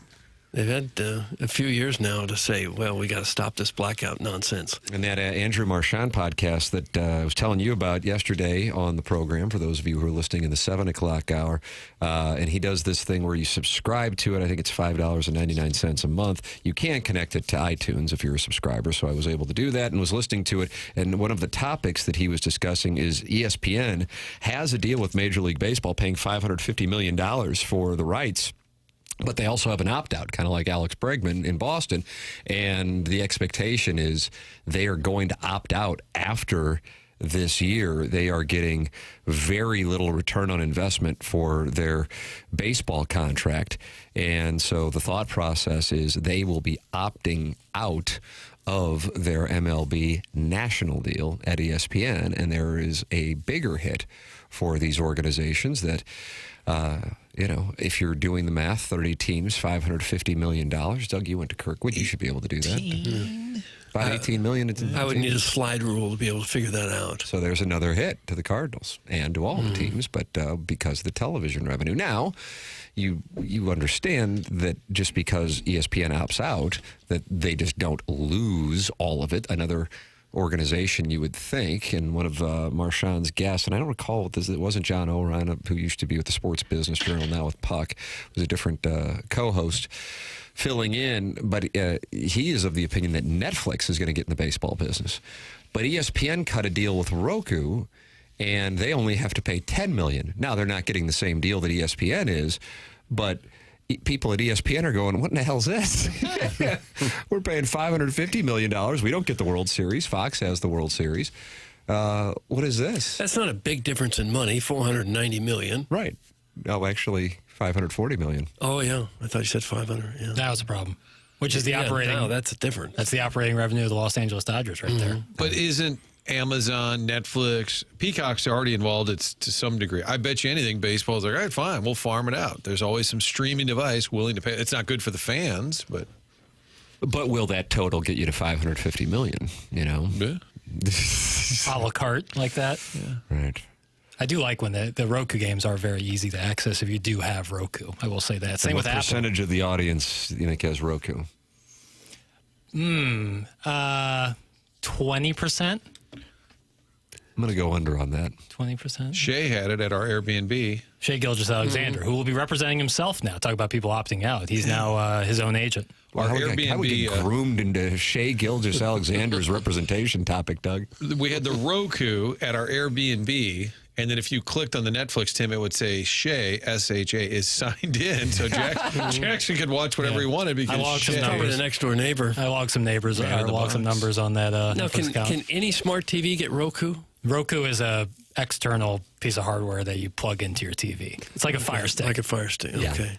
But you can get almost any channel. I think Fox 2 is going on Roku soon, but in that Airbnb in Palm Beach Gardens, you could watch Philadelphia news, New York news, D.C., Atlanta. All the things you really don't want to watch. Well, correct. Right there available for you. Says you were watching that Miami news standing 3 feet in front of it. Well, but I was being in the news business for so long, I have a particular interest in seeing what's going on. Certainly. The average Joe wouldn't have much interest in watching news from other cities. Well, but if you, I don't know what the percentage is on, but if you're from Philly and you live in Arizona or you live in Florida, you could watch I guess hometown you could. news. Yeah. I guess people are right now. I hate to crowdsource him. I want to know who is listening in the destination furthest from St. Louis. We've got Sanibel. We know that. We get some Aspen. We get some Texas. Anybody overseas right now? Who was the military guy that called in? Right now, there's someone listening in Singapore. I would bet my How do you know? Yeah, Singapore. Jackson sees the streaming and podcast numbers, and we have a high percentage in Singapore. How are we doing in Java? I don't know about the numbers in Java or the rest of Southeast Asia. What about New Zealand? Time change. Oceania, I'm not sure we're big in. You like that, Doug? Oceania? Not I had a really. feeling you didn't like it. Well, it's really. Josh Schertz if he likes it. He is going to join us coming up in the next segment. Friend of the show / co-host. And Martin, you're going to hold him accountable. I am pushing back onboard. I've texted Heim. We're going to push back onboarding so that we can talk to Coach Because you Schertz. think he scheduled 10 o'clock to try to avoid you holding him accountable. That's my read. But other people are texting and they're listening in Granite City. They're listening in Oakville. I was kind of thinking a little further, but that's okay. What would be closer, Oakville or Granite City to here? Probably, I don't know, maybe Granite City. Wow. You're a takesmith. I got a Tampa, and they're from the 813. Think that's Greg Vaughn? Okay. Probably not. No. Skybury. No. Who lives in Tampa? Someone does. Keisha Gray. Keisha Gray, thank you. Yeah, and she fell into the bay. No, that was Lana Rhodes. You got to do some show prep, man. Gosh, I now that we're on HD1. They a all guy sound named so different. Jose is in the YouTube chat and says he's listening in Ibiza. You should be listening in Palm Springs. What that? It's Ibiza. It is Ibiza, Doug. And where is that exactly? Spain. Yeah. We got a guy listening in Maryland. I'm waiting for him to say Heights. Yeah. That could be Carnegie Strode. Ladies and gentlemen, Josh Schertz coming up. This is TMA 101 ESPN.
This is TMA 101 ESPN. Tim McKernan, Doug Vaughn, Martin Kilcoyne able to delay onboarding today. That's interesting. Yeah, that's nice. I'm holding this coach accountable, Tim. I am not leaving. Wow. Nope. So you think that our co-host / Billiken head coach, Josh Schertz, scheduled joining us at 10 o'clock because he knows you on board and he didn't want to deal. Yep. Coach was trying to skip out on me, Tim. That's what was going on? Yep. All right. Well, we welcome to the Callier and Thompson phone lines. He can defend himself now.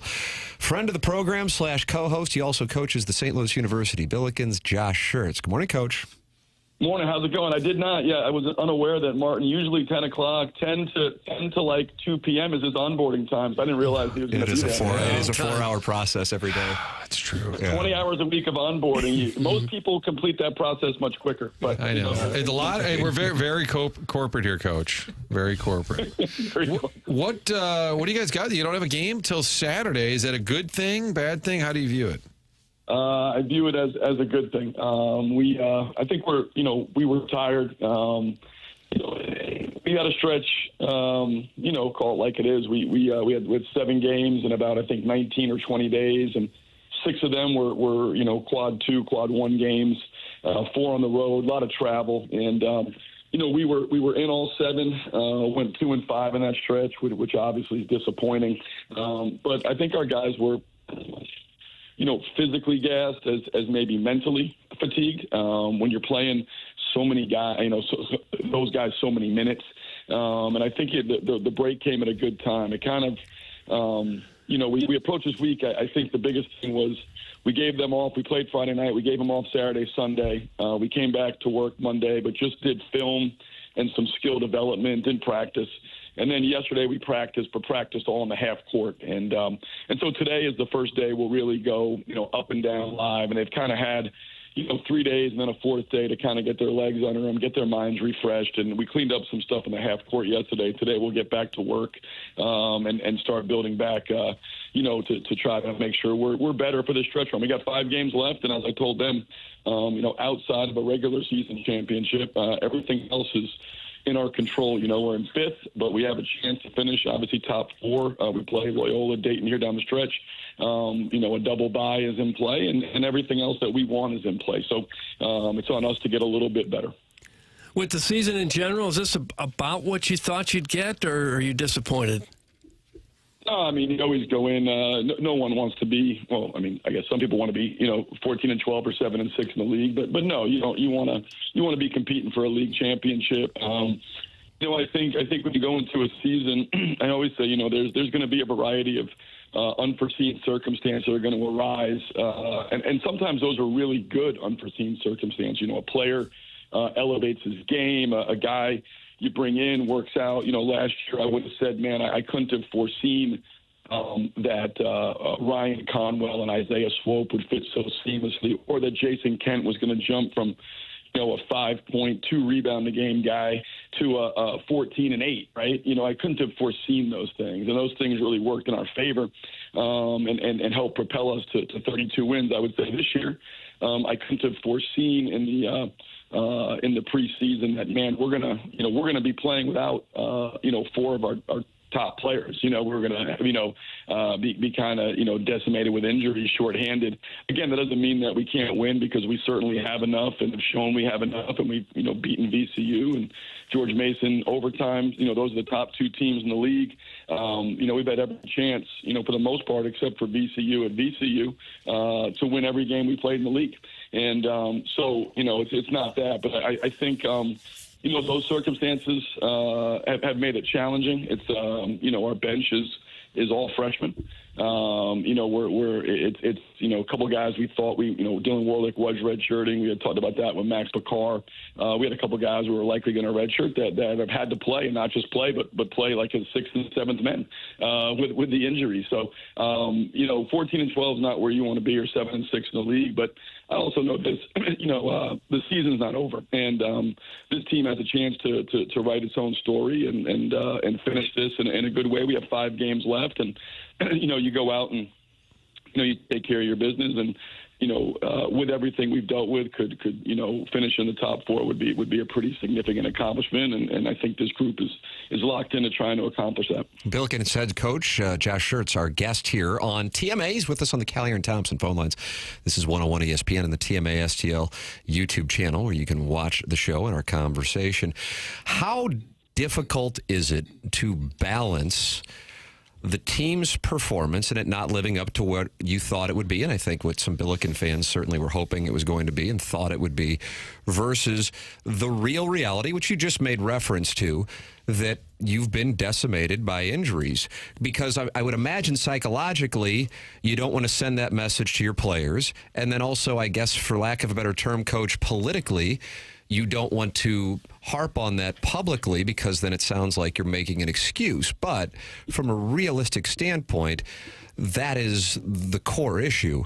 And I'm not saying it because we've gotten to know you and you've been on the show. That's just the math. I mean, that's a real thing.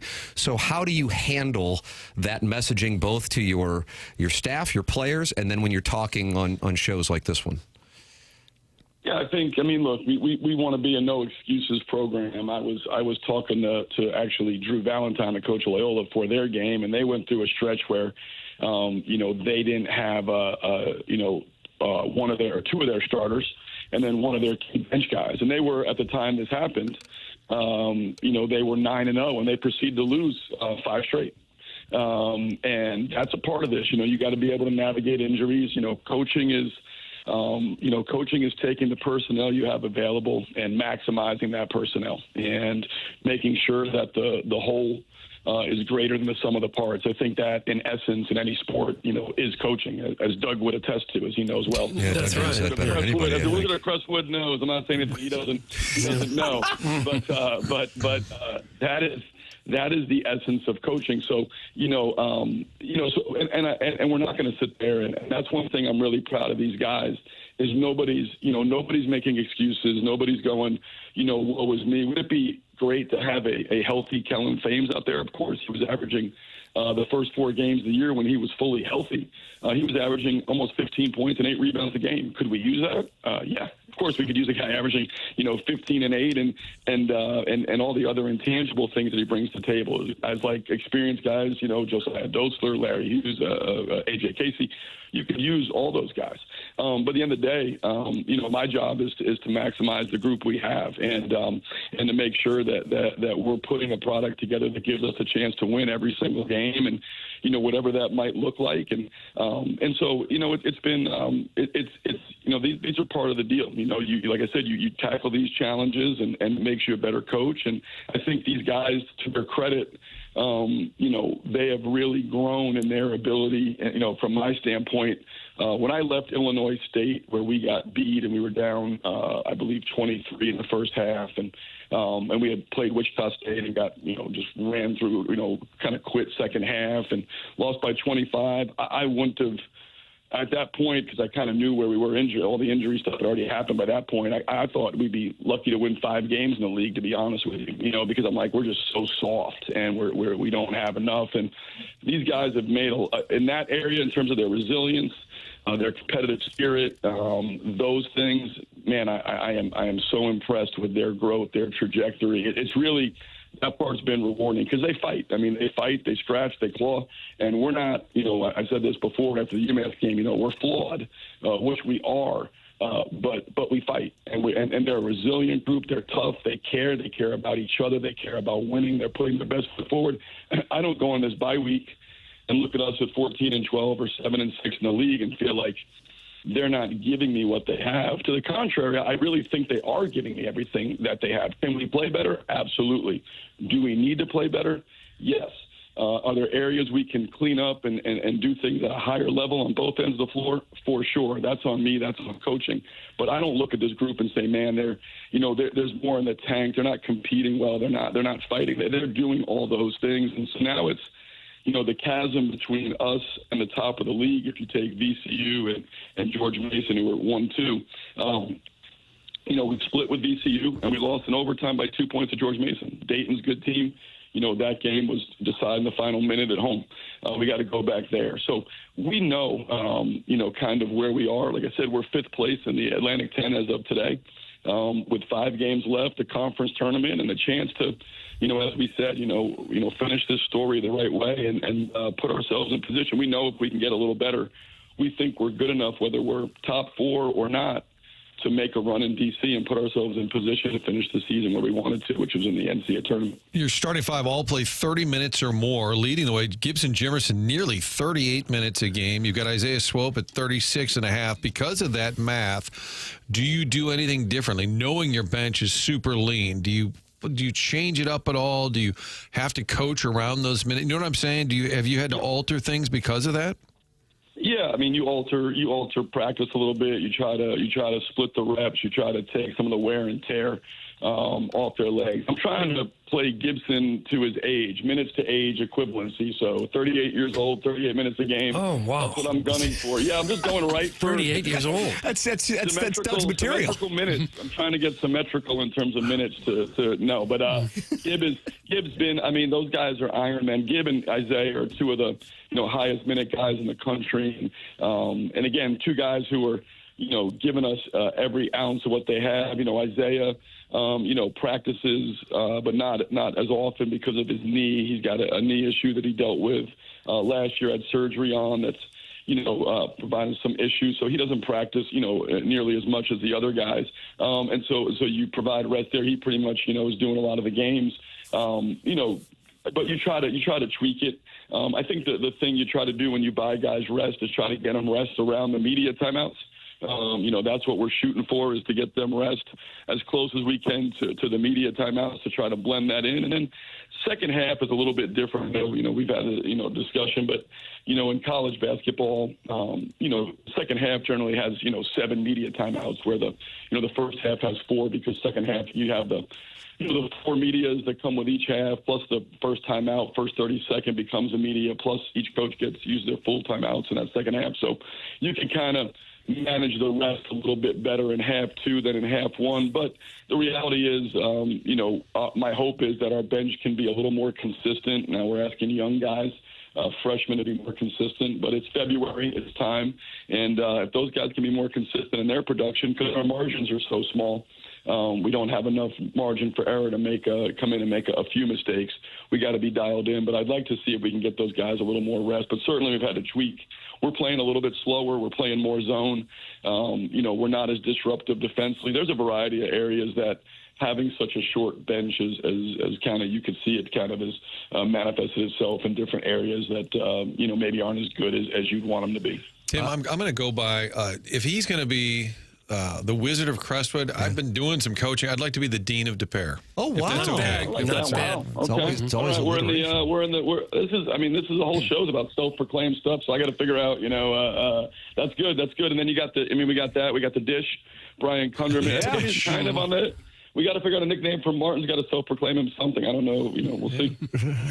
I'm the Dean of DePere. Tim is the one at the end of the bench. No offense to Tim. Now, what does that mean right there? Crestwood, we got the Dean of DePere. And then Tim's at the end of the bench. So I know. Tim's got nothing. I got nothing. There we go. Clip that off. Coach, real quickly, you get to be on a show with the Dean of DePere and the Wizard of Crestwood, and then me sitting at the end of the bench. Rick Pitino is on with Mike Krzyzewski. I would think that this is a bigger deal, all due respect to Krzyzewski, of course. And he was on with Krzyzewski, and he said, I think the Big East needs to bond with the ACC, create a super conference to be able to compete. And then he said, and then we need to add schools like St. Louis University to the conference. Now, I know this isn't your jurisdiction, but since you're a co-host, you can shoot from the hip with us. What do you think about what Coach Pitino said?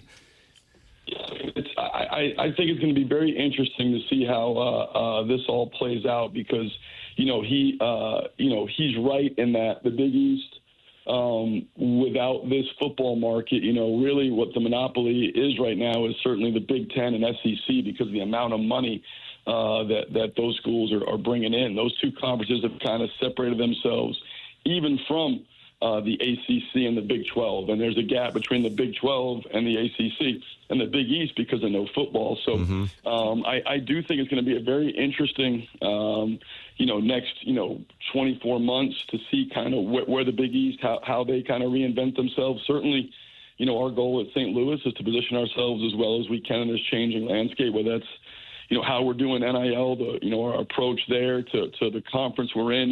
It's about competing at the highest level, and certainly I think that's, you're always looking at what are they going to do, what's going to happen with the A10, what's going to happen with the Big East. Some of these conferences that are elite basketball leagues that don't have that football TV revenue. How do you navigate this next step? And that's what's coming here as the revenue sharing goes in house, and that becomes a big part of this. And I think you're going to see a very interesting 12 to 24 months in college athletics across the board, and certainly interested to see what happens here. And I'm always, anything Coach Pitino says, I'm usually pretty much on board with. He's one of the best of all time, certainly. How about that? All right, Doug, Billikens. Maybe they'd be in the mix. Maybe we'd be in the mix. I don't know. Could be. That'd be fun. Yeah. Coach, we always appreciate the conversation. And I know it's an honor to be on with the Dean of DePere and the Wizard of Crestwood. Well, Pitino gets on with Krzyzewski, but I guarantee, I don't know Doug's record or Martin's record, but I'm pretty sure they combined have way more wins than Coach K. So that's true. With nicknames like Coach K doesn't have really any cool nickname. I mean, Coach K versus Dean of DePere or Wizard of Crestwood. Right. Yeah. We win. Yeah, you'd much rather be on this program. Coach, always enjoy it. Thanks so much for the time. Good luck this Saturday. Thanks, guys. Appreciate it. We'll talk soon. All right. Thank you. That's Coach Josh Schertz, friend of the program. I figured I'd ask the question about the Pitino thing. I think I got a lot out of that. He's on board, don't you think? Without saying it directly, I think of course he would love to be in the Big East or part of an expanded ACC. That's one of those questions those. that sometimes one of the three of us has to go, okay, I'll take the hit. I'll ask the question. I know we're going to get slapped down, but you got to do it. And then we got something. Yeah. I mean, listen, I would imagine Billiken fans would be like, that'd be incredible. Over the moon, for sure. Think about who'd be coming through. Jackson, you want me to break, or you want to go right to Jamie Rivers? Break. You're the captain. You got the C on your sweater, right? Jamie Rivers is going to join us coming up. You're the captain of Creve Coeur. Yeah, you're the captain of Creve Coeur. This is TMA 101 ESPN.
This is Action Jackson with a Sports Center update driven by Johnny Londoff Chevrolet and Johnny Londoff Autoplex.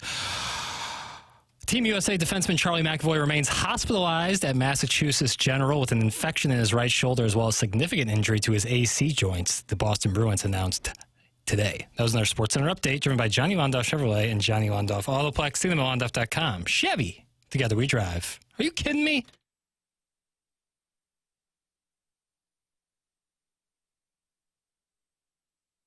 Welcome back. Because Jackson's big delay in between the sponsor, the great Johnny Londoff, and Charlie McAvoy, I feel like he delayed Jamie Rivers coming on even more, and therefore I want to get right to him because I don't think that's fair to Jamie Rivers. He joins us now on the Callier and Thompson phone lines. Morning, Jamie.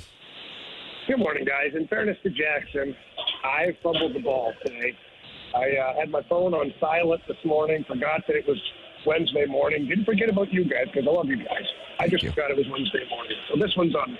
Wow, Jackson, how about that? Hey, listen, it's a peace offering. And well accepted. It's accepted, Jamie. Oh, my gosh. That's big of you. Water right under that bridge. Not bad. Awesome. Jamie Rivers with us here on TMA 101 ESPN, our guest on Wednesdays. I mean, man, I don't know if I can recall in the last decade for sure a game with as much anticipation as what we have on the docket tomorrow night at 7 p.m. What do you think? Oh, my God. How awesome is this? It's the greatest. I mean, the other night, we're at a little hockey tournament for my girlfriend's son, and they had a projector set up in the little, the conference rooms all the kids could watch. And these young kids are watching their heroes. And then 9 seconds in, it's a bloodbath. I mean, it was just amazing. I mean, gotta love those Kachuk boys. I mean, I text Big Walt 5 minutes after it happened and Chantel. And I said, God, I love your boys. I mean, they're awesome. Now, you were born and raised in Canada, but have lived much of your adult life in the United States. You like living here, so who do you cheer? Who do you root for? Is there a question there? Well, Doug, here's the way I process this or work my way through it. And we said this on the Fast Lane because the guys like to give me crap on my show too. Yeah. They said, well, your home country's Canada. No, you got it wrong, guys. My home country's the United States of America. My birth country is Canada. So, and I haven't been in Canada since I was 19 years old. I haven't lived there. So really, I've lived in America a lot longer. I know one thing. I've certainly paid a lot more taxes in the United States than America. So even though it's going to be I guess the easy way out for me is it's a win-win because I'm happy whoever wins, but I'll be completely honest with you. I'm pulling for the Kachuk boys. Yeah. I mean, I'm big into golf, and I know most people aren't watching TGL, but I saw Keegan Bradley and Rory McIlroy BSing about it when I was watching that thing 2 nights ago. And they're like, man, how great are the Kachuk brothers? You know, these guys have gone from, and listen, if you're a hockey fan, you absolutely know about them. But I think now they're transcending the sport of hockey, and there are going to be millions of people in the United States who normally wouldn't be watching a hockey game on Thursday night who are going to be tuned in for this thing. And these are the two guys who are going to be the focal point going into it. It's really establishing a brand and an appreciation of their style of play and their talent. I mean, how wild is this, guys? Like, think about it for a second. Like you said, Tim, the Kachuk name in the hockey world is one. We get it. But if you're not a hockey fan, if you're a basketball fan, if you're a baseball fan, whatever it is that floats your boat, there's not one person that turned on ESPN the next day or went for social media and didn't know who the Kachuk boys were. Yeah. You got people from different walks of life. I saw tweets from politicians talking about, how about those Kachucks? Like, it's just crazy to think that they've become these, I guess I will say, international stars at this point. For one, their talent. Let's not overlook that. They had 5 points combined in the first game against Finland. They were dominating the game from a skill level. Then you add the physicality. And who doesn't love that traditional power forward? Just like their dad. Who doesn't love guys who score 40 goals and get 200 penalty minutes? I mean, those guys are just, that's what people dream about, is that blue-collar person that has this extraordinary talent at the same time. Yeah, the unfortunate thing about the tournament is we've seen some people get hurt, but I guess if if that's you playing and these games are so meaningful, you just do whatever it takes, right, to win and worry about getting hurt later? Yeah, absolutely. Like I said yesterday on passing, the GMs and the owners are holding their breath every single time their players get on the ice. But the players don't care. This is bigger than, being injured for a week or two, whatnot. Like, think about it. The Tkachuk boys, Austin Matthews, some of the guys, this is the most meaningful international game they've played in 10 years. Yep. So, it used to be a huge thing for country to play against country, specifically when you had the big three, I'll call them, which is Canada, U.S., and Russia. Those are the big three for a lot of the Olympics. Sweden has caught up quite a bit. They're doing a real good job there. But when you're able to play against the other countries best, it just feels different, man. It's like us against them. And even though you have that mentality in a league game or the Stanley Cup playoffs, you're on a team with a guy, but you're not necessarily bonded or connected from the roots, meaning that you're from the same area, the same country. You're putting on the flag at the same time to go and represent not just your team, but the entire country. And don't make no mistake, right now, because of the Tkachuks and what happened the other night, so many people in the United States right now are going to be watching this game. And that means a lot. It means a lot for those guys who are on the flag, and it means a lot for those guys who are in the Canadian flag up in Canada. Like, this is the clash of the Titans. It's pretty awesome. Yeah, it's one that so many people who normally wouldn't be watching will be watching tomorrow night. We don't get too many moments like that in sports. You have your obvious ones that you can expect, such as the Super Bowl, but this is a different deal. It's a great opportunity for hockey. It's a great opportunity for the Tkachuks, and cannot wait. It will be the United States and Canada tomorrow night, 7 p.m., and that will be right here on 101 ESPN pregame, 6 p.m. puck drop at 7 p.m. Jamie Rivers with us every Wednesday here on TMA. Before we let you go, I do want to go with one Blues question. Braden Shen talked about the possibility of being traded yesterday. We had Doug Armstrong on the show at 8:45 this morning, Jamie, and he said, yeah, if we win against Winnipeg and we go on a bit of a tear, then maybe that changes my mind, but I understand the situation, that the perception is we're probably going to be, if we are dealing, we would be more in the selling category. What is your perspective on that? And I don't know if Shen's comments stood out to you or Doug Armstrong's comments stood out to you in any capacity. Yeah, I don't know. It's hard to read through some of the answers you get because as a player, like you only know so much of what's been going on. If you're Doug Armstrong, you know exactly what you're doing, but you're certainly not leaking any really valuable information just for the sake of not losing leverage to another team or somebody finding out your plan, or even the players realizing that, maybe he's going to start dealing, and then all of a sudden that changes. So my overall perception of the situation, and I said this yesterday, if you do trade Braden Shen, you might as well trade Paul, Leddy, Sundqvist, anybody with term left on their deal that is a veteran player. Because to me, that signals rebuild at that point. You don't have depth at the center position at all for that matter.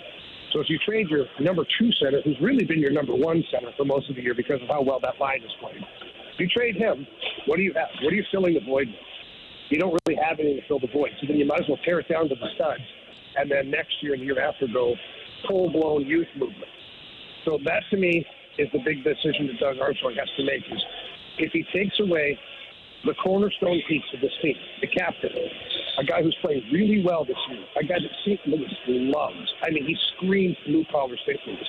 If you move on from that player, you have to tear it down, because then you're just going to be like the Cardinals. No offense to the Cardinals, but you're going to stay in that mushy middle forever, signing older guys, filling the gap, plugging the holes. Like, you're not going to move the ball forward. So that's my overall take on all of this. If Braden Shen gets traded, I think you have to move along from a lot of the other guys, too. Yeah, it's an interesting observation. A good analogy there on the Cardinals being in that purgatory as well. Jamie Rivers every day from 2 p.m. to 6 p.m. here on 101 ESPN with the Fast Lane. Jamie, appreciate the time, man. Thanks so much. Appreciate you guys. Take care, man. Thanks. Jamie Rivers with us here on the Cale and Thompson phone lines. Tim McKernan, Doug Vaughn, Jackson Burkett with you. This is TMA, presented to you by Brown & Crouppen on 101 ESPN.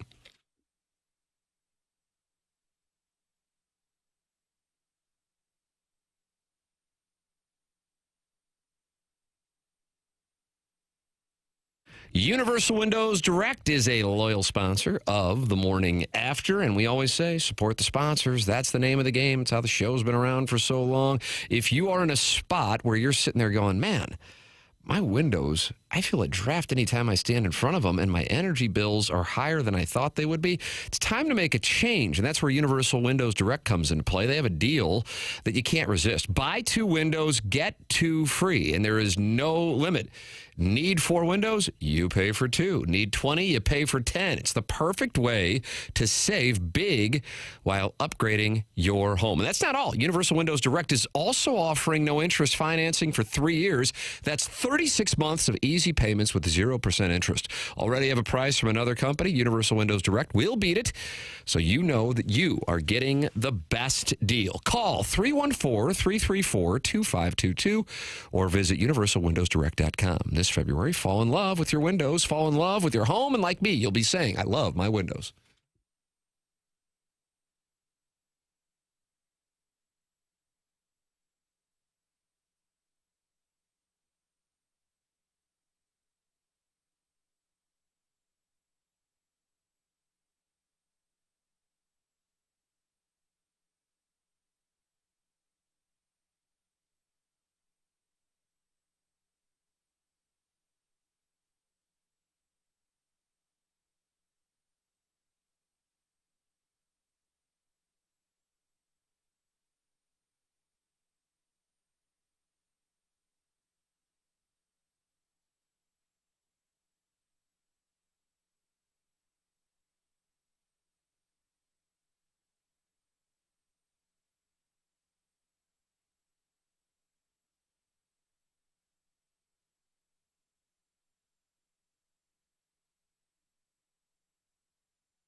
This is the morning after. The show's presented to you by Brown and Crouppen, Tim McKernan, Doug Vaughn, Jackson Burkett with you on the program. We have been joined today by the following guests: Doug Armstrong, Josh Schertz, and just now, Jamie Rivers. You want to listen to any of it, you can podcast via the Schaefer Door Company podcast. Schaefer Door, man, when we have temperatures like this, that's the time when garage door springs break. So if you have that happening and you're going, oh, man, I am doomed. You might be doomed for an hour or two, but you go to schaeferdoor.com at SCHAEFER door.com, and they are going to be out there to take care of it very quickly. Doug has worked with them a couple of times in the last year, so he knows just how good work of Jason Gosrow and his staff do at schaeferdoor.com. You can call or text 636-782-3608. That number is set up specifically for TMA listeners. They also service commercial doors as well. So if you run a business or warehouse with big, tall doors, Schaefer is experienced in these types of jobs. Go to schaeferdoor.com or call or text 636-782-3608. Schaefer Door is a CHI overhead door dealer. We've got the Design Air Heating and Cooling email of the day coming your way here in about 10 minutes. Doug was talking about how fun the standings are to see JV golf coach and Buck Swope tied at the top, but then to have people like Misty Plops with a win, the calcified ear with a win, and then the YouTube chat has 2 wins. And even I know, more fun. Yeah, that's what makes it so much fun, because I know in the YouTube chat they feel like they don't get read, and that Chairman Curtin Jackson only put Buck Swope and a JV golf coach and a self-made stay-at-home Ladue mom in the filtered file, but then somebody breaks free from the YouTube chat, and on top of it, the YouTube chat calls themselves the YouTube chat, paying weird homage to the YouTube chat. So he's kind of become their little champion. Yeah. He is to the YouTube chat what Sean Astin is to me and all the other guys wearing lifts right now. What is that? Well, he broke free and sacked the Georgia Tech quarterback at the end of Rudy. Did. He sure enough busted through that offensive line. Yeah. Bull rush, I'm sure it happened just that way, too. Exactly right. So that's what the YouTube chat's representing, and now he gets a chance to go up against Buck Swope and his JV golf coach. This has to be fun for him and his family. It's a good time for all of St. Louis, really. Wild times. That's exactly right. Off the hizzle. Email in the morning after at InsideSTL.com. Design Air sponsor the email today, Doug. Well, Design Air is going to play an important role in the next few days here in St. Louis. If something goes wrong with your furnace, you're going to say, wow, I can't wait any longer. I got to call somebody, and I got to have something done right now. That's where Design Air comes in. Seth Goldcamp has a team full of technicians who will get right out there and get you taken care of. And I mean, toot sweet. This is a 4th-generation St. Louis business. They know what they're doing at Design Air Heating and Cooling like no other. The family has served more than 10,000 customers since 1904. Longest running TMA supporter and advertiser on the show. They are known for their honesty and going above and beyond the call of duty and getting out to your house quickly when you have a problem. If you have a problem when it's this cold, you got a real problem to deal with, that's for sure. They were never trying to upsell you, always give you exactly what you need. That's how they train their employees. They take that reputation very, very seriously. They got a website that's easy to navigate with the convenience of online scheduling now. So for all of your heating and cooling needs, choose Design Air Heating and Cooling. Find them online at designairservice.com. Ladies and gentlemen, we have the Design Air Heating and Cooling email of the day coming up, and then BK and Ferrario at the top of the hour. And Jackson, who do they have coming up at 11:15? Tanner texted you. Doug, watch this. T-diddy. T-diddy. Darren Dredger. I don't think that's how you pronounce it. Darren Dreger. I think that's how you pronounce it. Yeah. Okay. We broke the news on the Shen, possibility of Shen being traded. That's right. So he's going to be with BK and Ferrario at 11:15. So stick around to hear that guest. That's coming up. We have the Design Air Heating and Cooling email of the day. This is TMA, presented to you by Brown and Crouppen on 101 ESPN.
TMA 101 ESPN shows presented to you by Brown and Crouppen, Tim McKernan, Doug Vaughn, Jackson Burkett with you.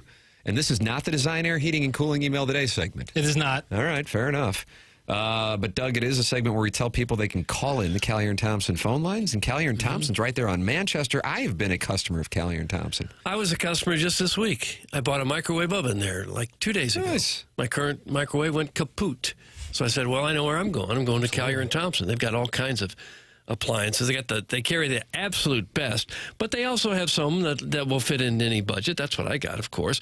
They have a website that we'd like to show you what some of their reviews are at CalierandThompson.com. I was going to read one or two here. Here's Liz saying she bought a Bosch induction stovetop, last year's model, got an outstanding deal. Salesperson, super helpful, and the guys who delivered it were just phenomenal. Thank you, Liz. How about Liza? I don't know if this is Liza Minnelli, but she left a review. Fantastic install experience, professional and outstanding attention to detail. I am never buying from a big box store again. That's what they do at Cale and Thompson. There's a difference. It's Cale and Thompson, sponsor of the phone lines. What is it, CalierandThompson.com? It is CalierandThompson.com, a company that you can trust with any kind of redo in your home. Yeah, they are great. And I have worked with them, and Doug has as well, just this week for that matter. Ladies and gentlemen, Design, Air, Heating, and Cooling coming up next. This is 101 ESPN.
This is Action Jackson with a Sports Center update brought to you by Saliga Heating and Cooling USA and Canada tomorrow night right here on 101 ESPN. Pregame at 6 p.m. Puck drop at 7 p.m. That was another Sports Center update brought to you by Saliga Heating and Cooling, an independent American Standard heating and air conditioning dealer.